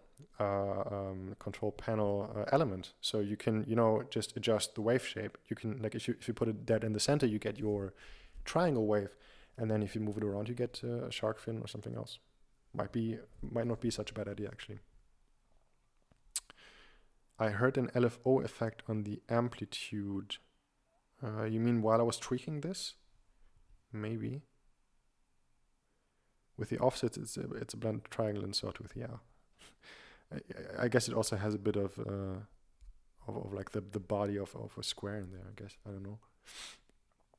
I wonder if that voltage tuning will change over time, or if it will be a set it and forget it. I guess, I mean, this is kind of shaggy. Like, I guess you should probably buffer the voltage coming out from here so that you make sure that it's not loaded down. And I guess you shouldn't use a 10K trimmer here because, 10K is kind of wasteful in terms of current. And since it's just an offset voltage, I think you could use a 100K easily. Then buffer it, and then you could have a proper. But again, I will put that as a simulation into the description of this stream. Yeah, put a reportee in there so you could tweak it from the panel. Yeah, exactly what I was saying.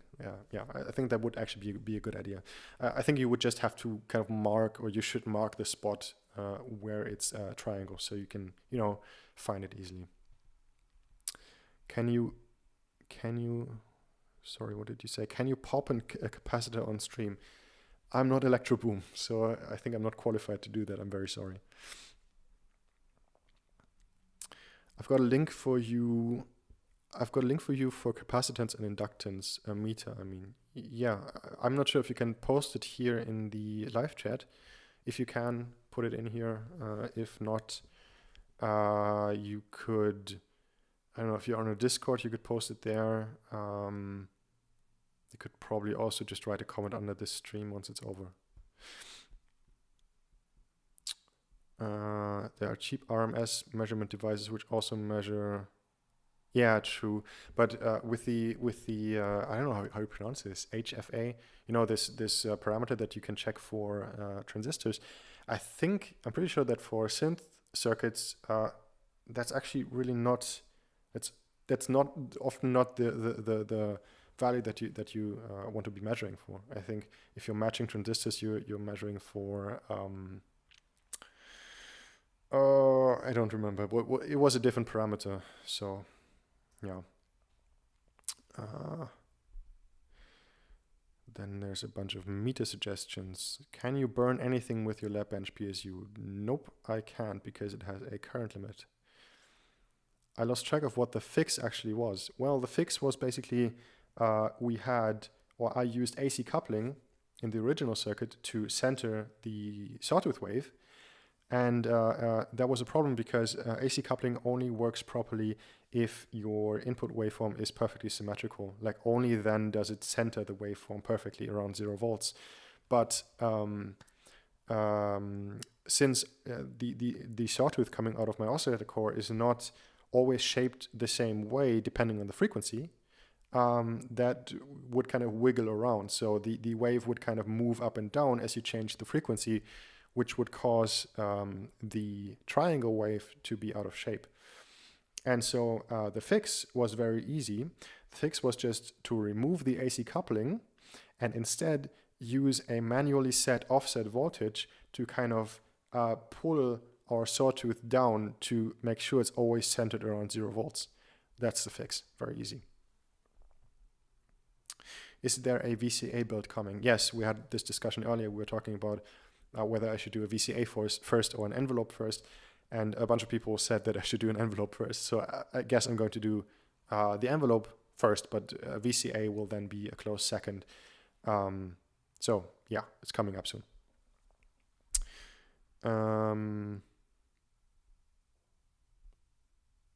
I just tuned in. What did I miss? I guess a fix for a triangle wave. I think you can also rewind if you want to. I have a universal component tester. They're cheap ones on Banggood. Yeah. Actually, I saw I did a workshop and someone had a component tester like that, and it was really, really, really handy. Actually, yeah, true. Ground for oscilloscope should be shorter to avoid antenna. Yeah, that's probably true.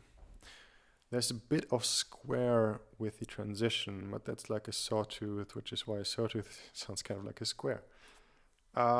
Probably right, yes. For matching capacitance, you could just use a simple Schmidt trigger oscillator and measure the frequency, or monostable and measure, yeah. You're probably right.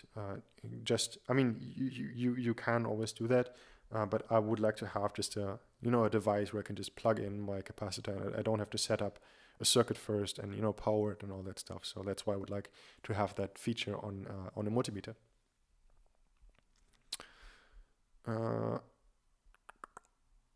Is it possible to make a VCO from vacuum tubes? Let me call them valves in your country. I'm not that familiar with tubes actually, but from what I gather, I mean they basically kind of fulfill the same purpose as a transistor, and if that's the case, then it should be possible to make a VCO from them. I don't know what their kind of reaction times are. Maybe they are too sluggish. I'm not sure. I guess you could always Google this and maybe find a design that's using tubes.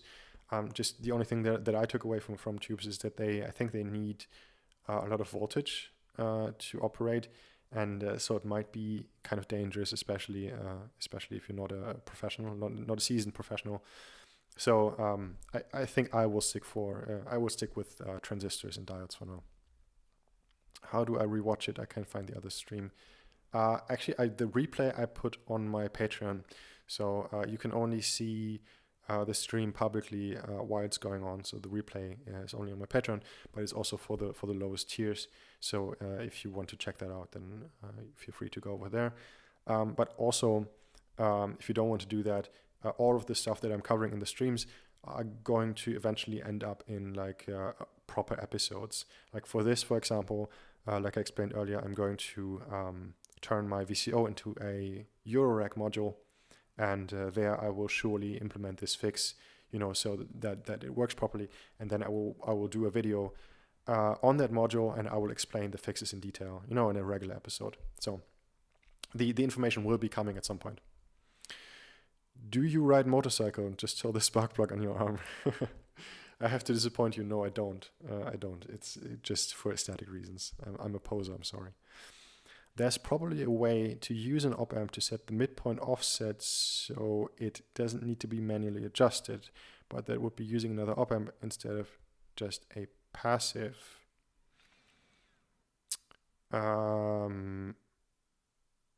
Right off the top of my head, I don't know how that would work, but if you have an idea, if you have a simulation, then feel free to send it to me.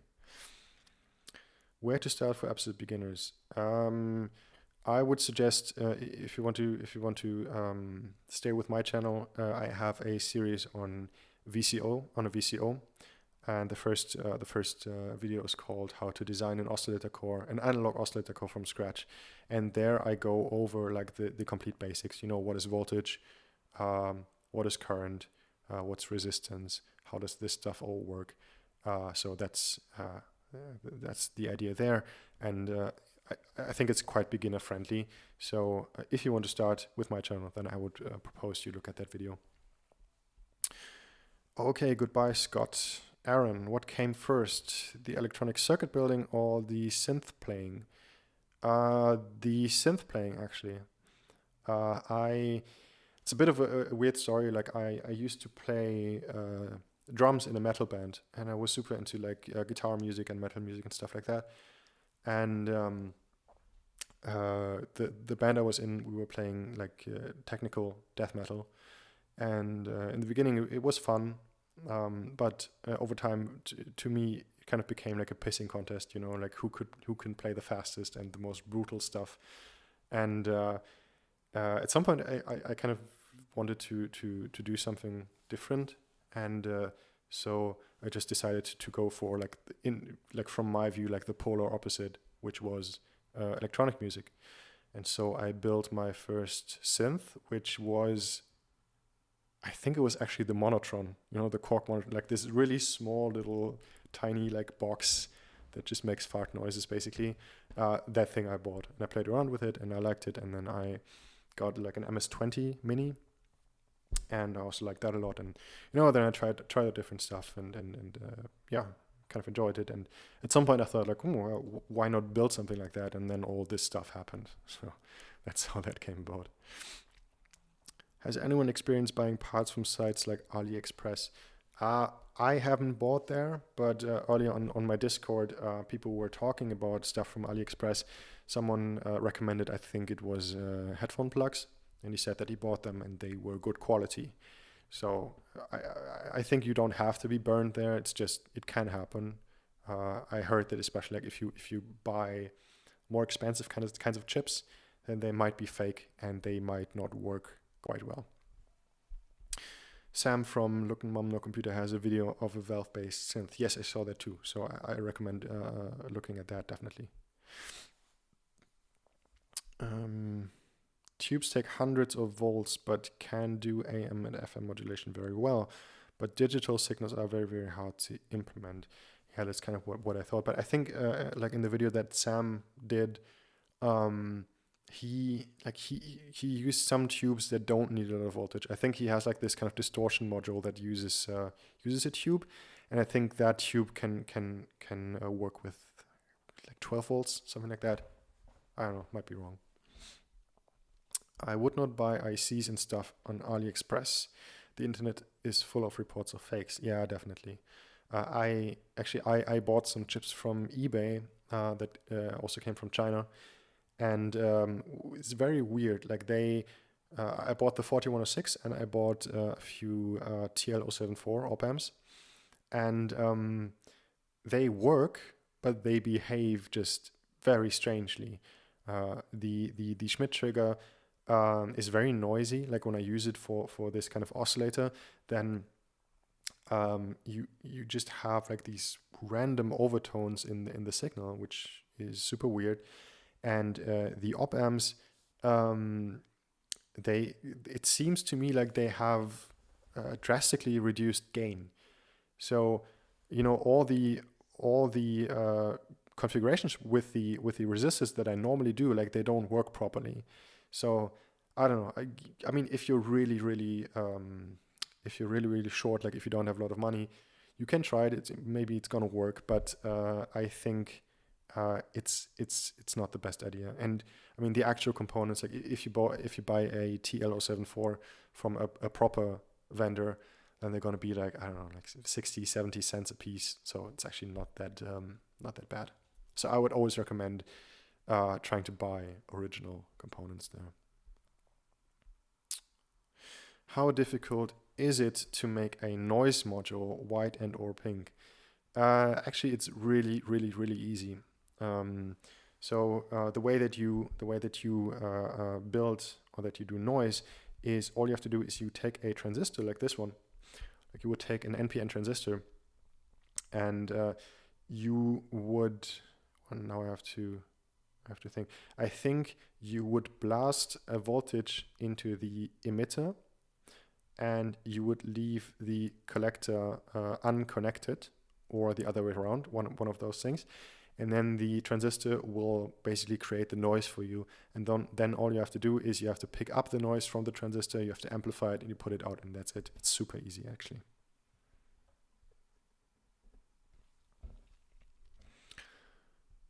Yes, I do such stuff like cables, wires, and so on.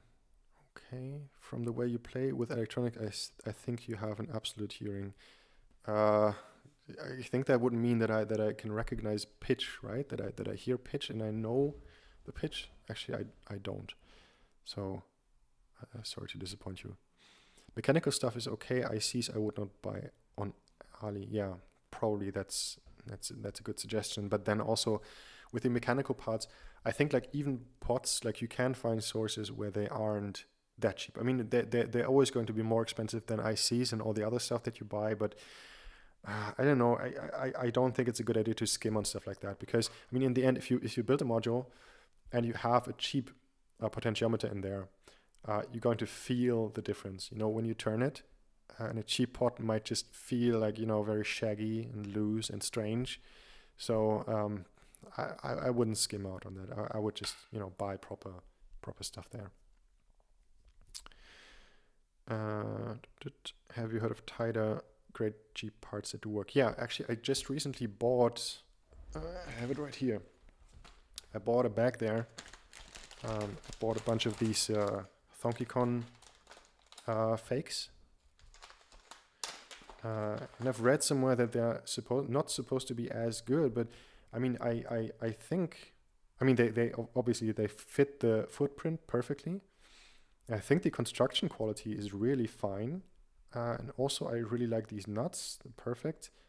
And yeah, I can't complain. I mean, I didn't put them into any module yet, but I think perfectly okay. And I mean, I think that this whole bag costs something like maybe like 10 euros, maybe less.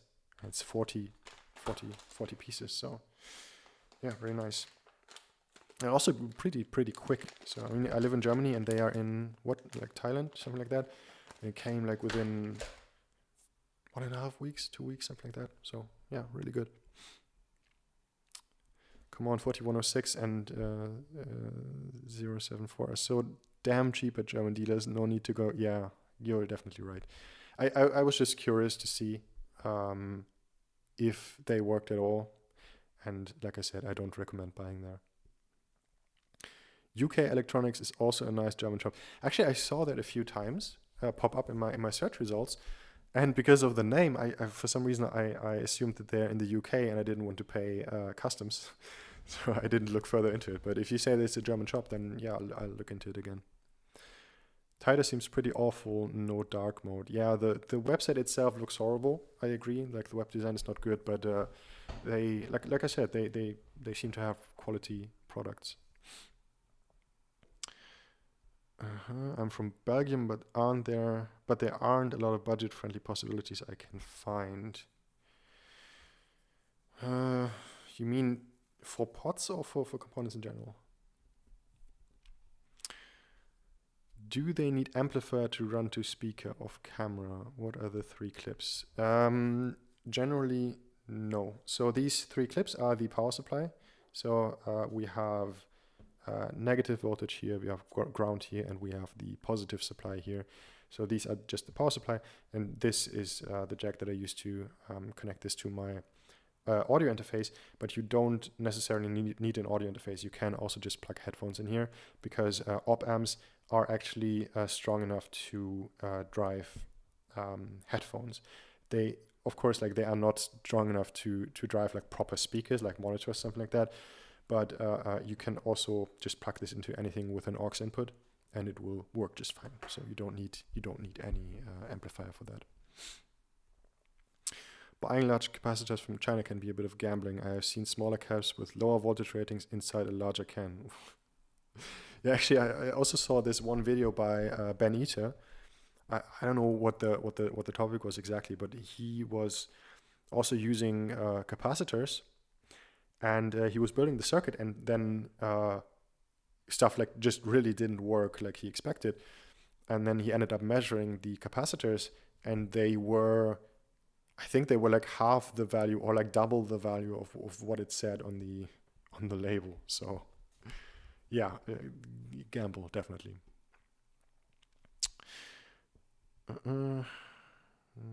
What components should I buy to follow along with your videos? Is there a PDF I can find somewhere? Well, I have posted a list on Patreon recently where I have kind of specified like all the components that I regularly use and that I would advise beginners to buy. And someone actually I think made like an Excel spreadsheet out of it or something like that. So if you want to go over there, you can definitely find it there. To contact me, I mean on YouTube I only really do reply like either on the live streams here or to comments.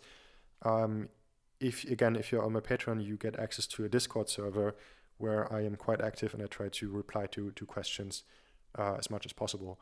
So I mean you have the choice here. Like either you can just leave a comment under one of my videos and I will try to get back to you, or you can come to my Patreon and then we can chat there. Ever tried do-it-yourself resistors? No, but I'm curious. How would you build them? Actually, with mechanical stuff, I meant things like jacks and knobs. I mean, you mean knobs as not in potentiometers, or do you mean potentiometers?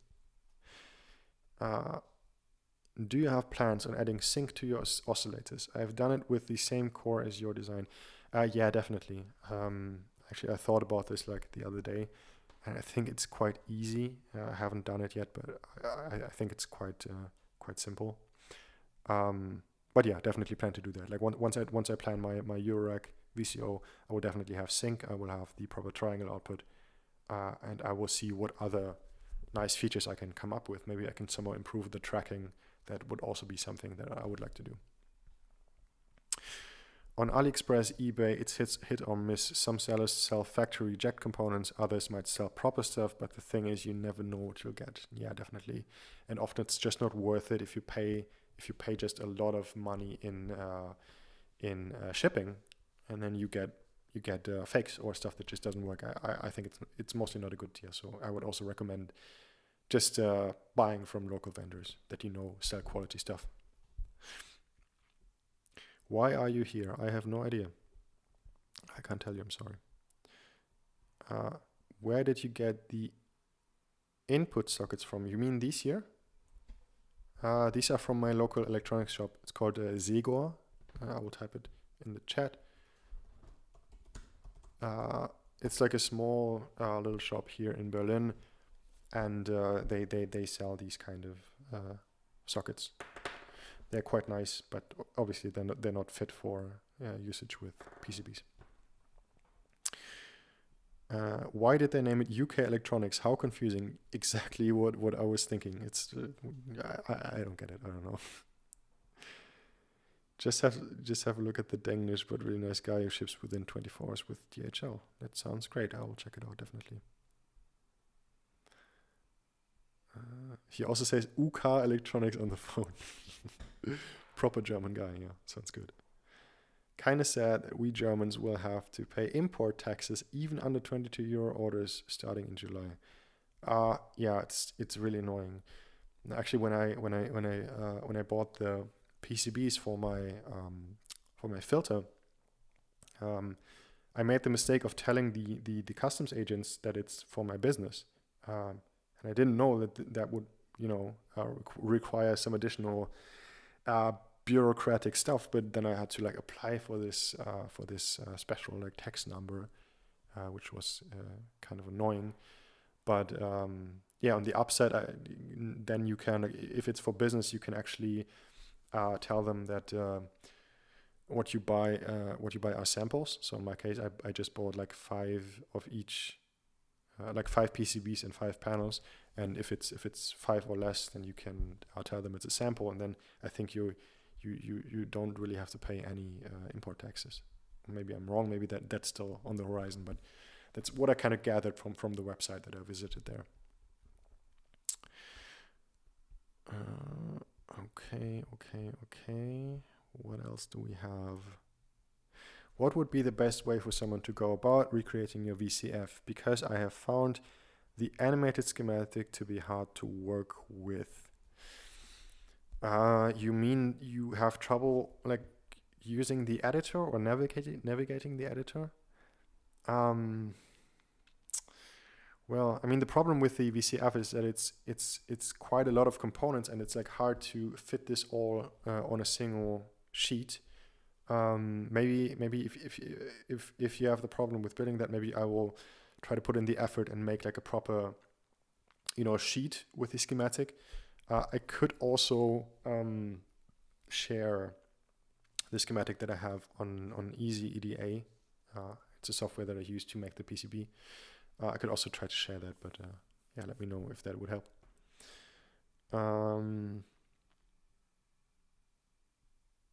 I would love a DIY VCA series. Yeah, like I said earlier, that's up next. Or not next, maybe next I will do the envelope, but VCA is definitely very soon.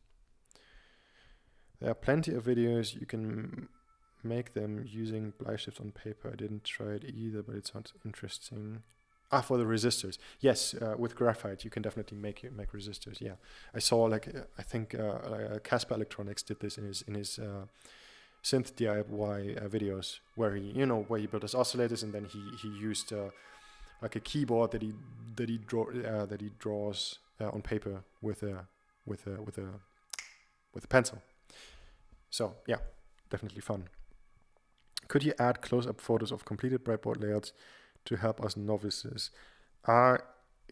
Yes, I've been thinking about it, and yeah, I mean, either I will post photos, like let me know, like would photos work better for you, or would it work better for you if I actually took the time to draw it out? I could also do that, you know, just draw the breadboard and then draw the components. So tell me what would work better. How often do you put these creations into actual enclosures? If so, do you have a suggestion for moving from breadboard to permaproto or something similar and enclosing it somehow? I have a self-built modular system. So it's just a big box that I can put modules in. And what I do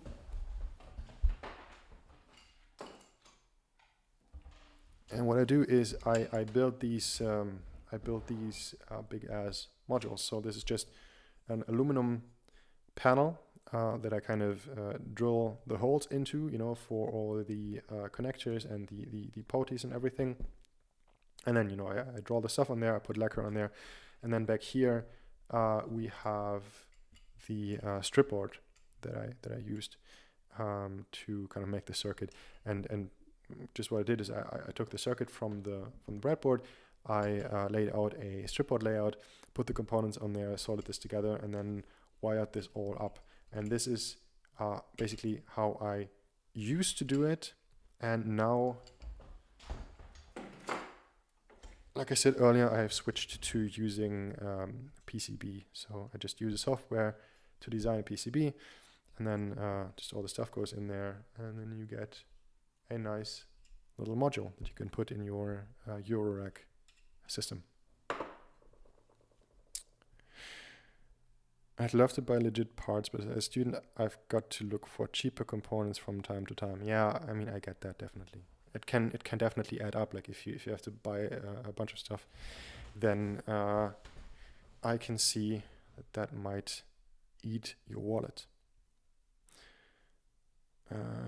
Would ever do a video on how to make a voltage controlled resistor setup without vectors and parts easily available. Many people are asking this on the internet, and I have to disappoint you. This kind of seems like the holy grail of DIY synthesizer enthusiasts. Like everyone's looking for this when they start out, because I mean, I get it. It would be so nice if you had a device like that you can just, you know, put in your circuits and have voltage controlled resistance everywhere. But it's not that easy. Like a component like that doesn't exist. Like the only thing that comes close is a digitally controlled potentiometer. So if you want to go that route, you can always do that. But if you want to stay analog, it's not easily doable. You can kind of do it with OTAs, with operational transconductance amplifiers, but you need two of them. You need to configure them and everything, and it's not simple. So I have to disappoint you there. Sorry. Easy EDA versions would be lovely. I will try to do that then, definitely. Actually, if you connect your output to some kind of Bluetooth, it normally will amplify the signal to some kind of Bluetooth. You mean like a Bluetooth speaker, I guess? Because then I agree, yes. +1 for hand-drawn keyboard. I think you mean breadboard, right? I started transcribing the shapes version 2. I'm sure it will be made available soon as a KiCad, etc. Yes, also that is something that I forgot to mention. Along with the Discord server, we also decided to create a GitLab repository where we, like as a community, where we upload our circuits, you know, KiCad projects, easy EDA stuff. So that's kind of a treasure trove where you can find stuff like that. Sorry, got to go to the Look Mom No Computer stream. Yeah, actually, I'm also going to check that out in a minute. So see you there. Schematic and close-up photo on the Patreon so it can be worked through logically and checked would be helpful. Built the VCO but not working, so it would help troubleshooting. Thanks. Yeah, I think it's a good idea. So I will try to do that. I will try to take pictures of the breadboard stuff always try to post it on the Patreon, so you can, as a cheat sheet, so you can kind of look that stuff up if you're having trouble. I print out all the drawings, put them together in a binder to refer to, quite like the way they look together as a book. Having them available to make notes on is useful. Yeah, I mean, it's basically the same situation that I have here, no? Like, I just have like these bunch of these sheets, and I also just use them, you know, to look stuff up. Like whenever I'm building a circuit and I'm not sure how stuff works, I just pick out my sheets and they're just there. So it's nice. Maybe, I mean, maybe it could also be an idea to down the road make maybe not a book, but you know, like a magazine or something like that you can get via my Patreon. So let me know if that's something that you would like. That your rack PCB looked really nice. White PCBs fits your sketch style. I guess JLC PCB. Yeah, actually, I picked the white PCB because I wanted to kind of be consistent with my aesthetics. So cool that you recognized that. And yes, it's from JLC, just because they're so visible, and was kind of like the first thing that popped up when I searched for it. In the long run, I think I would like to not go through a Chinese company. So I'm looking into using, I think they're called Eisler, which is a German company. Maybe for my next one, I will check them out. His phone number is in Manchester. My phone number? I don't think I have posted that anywhere. So yeah. Thanks for these videos, finally starting to understand electronics. Great, that's exactly what I want to achieve, so glad to hear. Are you friends with any other YouTubers? No, actually I'm not. I don't know any other YouTubers. I sent, like when I was just starting out, like early last year, I sent Sam, Look Mom, No Computer, a mail about the arpeggiator, because I think he was working on something similar at the time. And yeah, I mean, he did reply, he did like my idea, but I wouldn't call us friends, so no. Oh, where can I find that GitLab? For now, it is for patrons only. So if you want to have access, you would need to come to my Patreon. I'm going to lure you all into my Patreon. But I mean, down the road, like I think we plan to do a kind of community releases. And I think we would like to do maybe modules as a community, stuff like that, and then release them. And then we would also obviously release the schematics and everything. But for now, the GitLab itself is private. Ever think of doing a getting started bill of material list for parts just to play around with and experiment with? I saw the VCO bill of materials on Patreon, but looking for more of a general list of parts to have on hand. If you look again, I recently posted I called it a beginner's shopping list. And that should be what you're looking for. So maybe check that again. And if that's not what you're looking for, then drop a comment under that post and tell me what you would like to see, and then I will try to make something like that. I think it's a good idea to make your own lecture notes, as it forces you to pay attention. I agree to a certain extent. I understand that people would like to have close-up photos and like a more readily available documentation, because I do realize that oftentimes building stuff like that can be highly frustrating, especially if you're just starting out and you don't know what you're doing wrong and nothing works. And then I guess oftentimes it can just be nice to have a cheat sheet, like to have some way to bypass problems. So I get both perspectives. I would also advocate for following the videos, taking notes, not skipping. But I also get if people want to skip and they want to skip ahead and stuff like that. So I guess both. Sorry, my English today is horrible. I guess both perspectives are valid. So yeah. Let's do a DIY synth zine. Yes, I think that could be like a nice project, like where you feature like different creators and their modules and stuff they do. Maybe that would be a cool project. I am a tiny YouTuber, mostly electronics repair, so at least that's something. Oh, I didn't know. I will check out your channel. So if you consider us friends, then yes, now I have a YouTuber friend. Great. Eisler is great. Have to keep PCBs small to keep them affordable, though. Euro circuits in Belgium is another European alternative. Micron 20 in Bulgaria might be an option too. Okay, yeah, thanks for the recommendations. I also saw that with Eisler, I had the problem that, for the footprints that I used for the alpha pods, they have like these, I don't know what the word is, I think elliptical holes, so they're not perfectly round, like they are like stretched. And I saw that whenever you have that on your PCB, then Eisler will not allow you to do to get like their like super cheap option, and it takes longer to produce. So I guess if I want to use alpha pods, I either have to use round holes or pay the premium. So yeah, true. Would you do a live patch session? You mean like a jam session, or just doing synth patches? I mean, when it comes to music, like my problem is often that I'm not really happy with the stuff that I make. So doing that live might be challenging. I might try it. I mean, maybe it's a good therapy, to face your fears, to just do it live and try to come up with stuff that sounds good. I will think about it maybe. Still, my home edge PCBs are pleasing me because of fast fix and retry.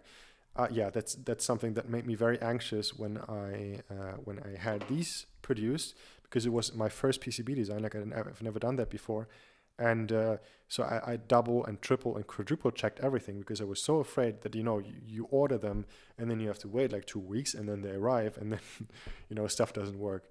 But thankfully, in the end, everything worked out perfectly. So I was very lucky there. Okay. More questions. I use JLC in combination with EasyEDA. Yeah, true. Actually, I think I want to get into KiCad, but I don't know. Whenever I open that app, I just recoil because of the design. I do get that it's supposed to be super powerful, and it's open source and everything, but I mean, EasyEDA's interface also isn't amazing, but I think it just looks a bit more inviting than KiCad, actually. Okay.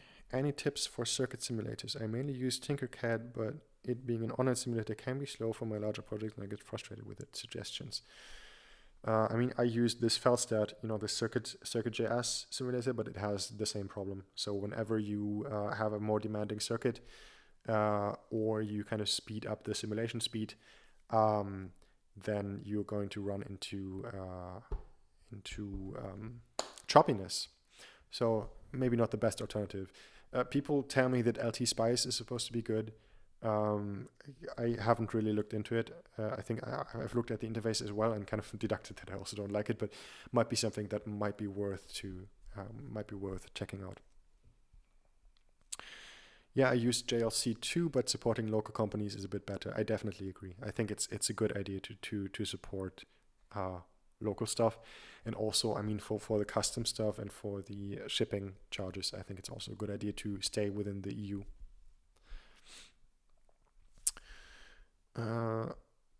Oops. The stream was great. Thanks, Moritz, but I have to go now. Have a great evening. Bye, everyone. Bye, Greg. Thank you for being here, and glad to hear you enjoyed it. Did you build a reverb module, and if, how does it work? I explained this earlier. I built a spring reverb.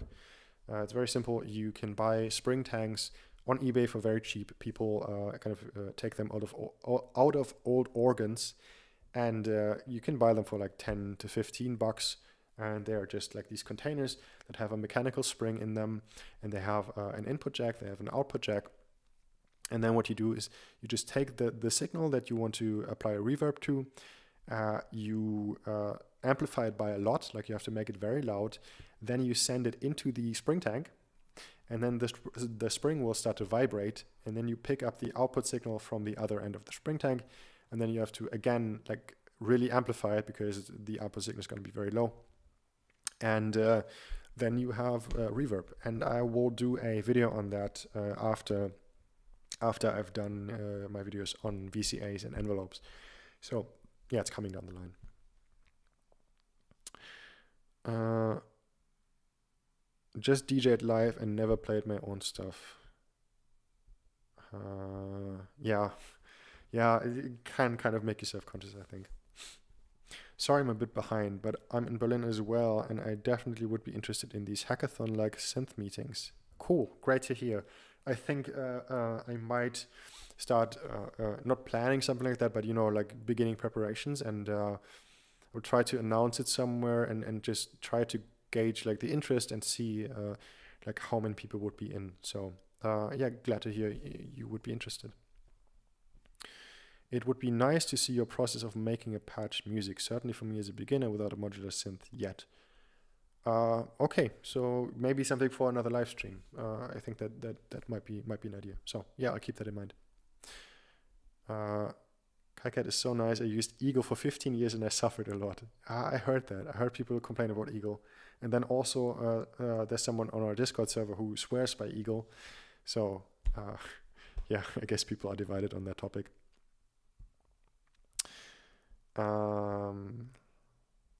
Let's be real. All of these editors look like they were last updated in the 90s.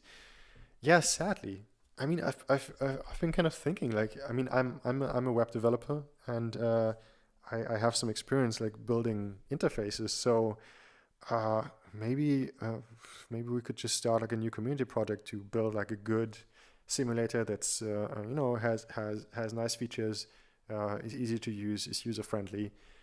Maybe that could be a worthwhile project, I guess. KiCad can be frustrating, but once you get in the groove, it gets slightly better. Yeah. Yeah, I mean, for me, it was the same with Easy EDA. Like in the beginning, I was completely lost and I thought, oh, this is horrible. And then once you get the hang of it and you kind of understand what they want you to do, then it's actually fine. As a student, I'm allowed to use Autodesk Eagle for free. Yeah. Good for you. I guess like for us mortals, it's actually we have to pay, right? It's not cheap, I guess. UK Electronics phone numbers in Manchester. Okay, that makes sense, and it really does not make sense. Like if they actually look at it in Germany, then that's very misleading. So yeah. What you didn't like dropping symbols? I don't know what you mean, Katja. You will have to rephrase that. I'm sorry. You love KiCad. Some interface witnesses getting better in the KiCad 6, supposedly commenting this year. By the way, am I pronouncing this right? Is it KiCad or KiCad? Or how do you say this? Also searching for a flat. It's real bad, and I doubt that without the meet and decker it will get much better. I mean, yeah. Thankfully, I don't have time pressure, so I don't have to get out of my flat. But no, at some point I would like to have something, but we'll see. You should check out the Sorcery Studios server on Discord if you are on there. This by Christian Basol, but in a week. I will check it out. Definitely. Cool. What else do we have? Better symbol footprint management organization in KiCad would be nice, and a more streamlined process for bringing in custom footprint symbols. I can't really comment because I haven't used that so much. So, but yeah, I guess you're probably right. What else? Could you use optocouplers for reverb? No, reverb does not work that way. For reverb, like if you want to go analog, you have to use something like a spring. You could also do something like a plate reverb, but optocouplers, no.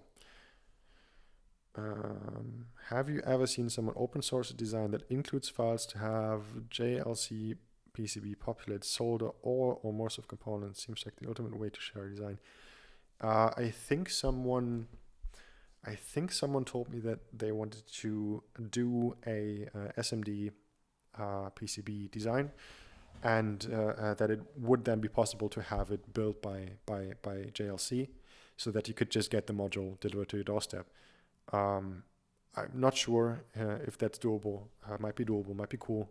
For now, I'm quite happy with my self-soldered through-hole stuff. So maybe down the line. A community simulator would be cool. Cool, glad to hear. Found my 1980s Radio Shack electronics lab, reliving Forest Mim's step tone generator, aka Atari Punk console.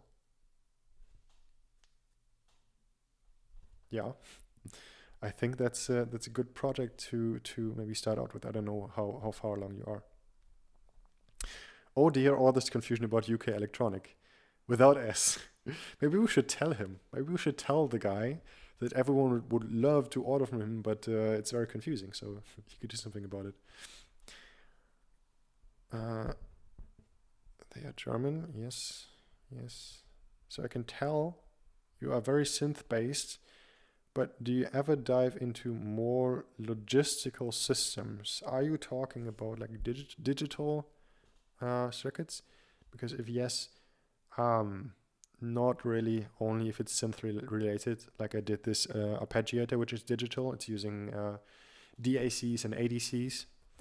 But no, I'm not that interested actually in anything that isn't, it doesn't have anything to do with music. So sorry there. I did a pull request to KiCad once and they were very open to improvements. So if you can think of something to improve and can program, you can just do it yourself. That's actually a good comment. And that's probably the upside of being open source. So yeah, maybe instead of complaining about the interface, you could just fix it. That's a good comment. You could make a bucket brigade style delay with hundreds of sample and hold stages that do reverb, but that's definitely impractical. Yeah, I agree. I mean, if you want to go digital, you could also just use the PT2399 chip, this digital delay chip, and if you just chain a bunch of them, I think you can get a kind of digital reverb effect. But then again, I think for me, I prefer the sound of a spring reverb. Any oscilloscope you would recommend? I think I'm the wrong person to ask because before the one that I'm using right now, I was using an analog scope, which I liked, but it didn't have all the functionality that I needed, and also it broke down and it didn't work anymore. So then I got a digital scope, and it was just like one on Amazon that had good ratings, and it's okay. I get along with it. Don't know if I can actually recommend it. It's fine. That's what I can say. Just got into this love feed. Did you fix your triangle? This love feed. I like that. Yeah, we did manage to fix the triangle. It was very easy. I think you can rewind in the stream, and you can see that the fix was very, very simple, and it sounds great in the end, in my opinion. So yeah, you can buy a simple oscilloscope for around 100 euros.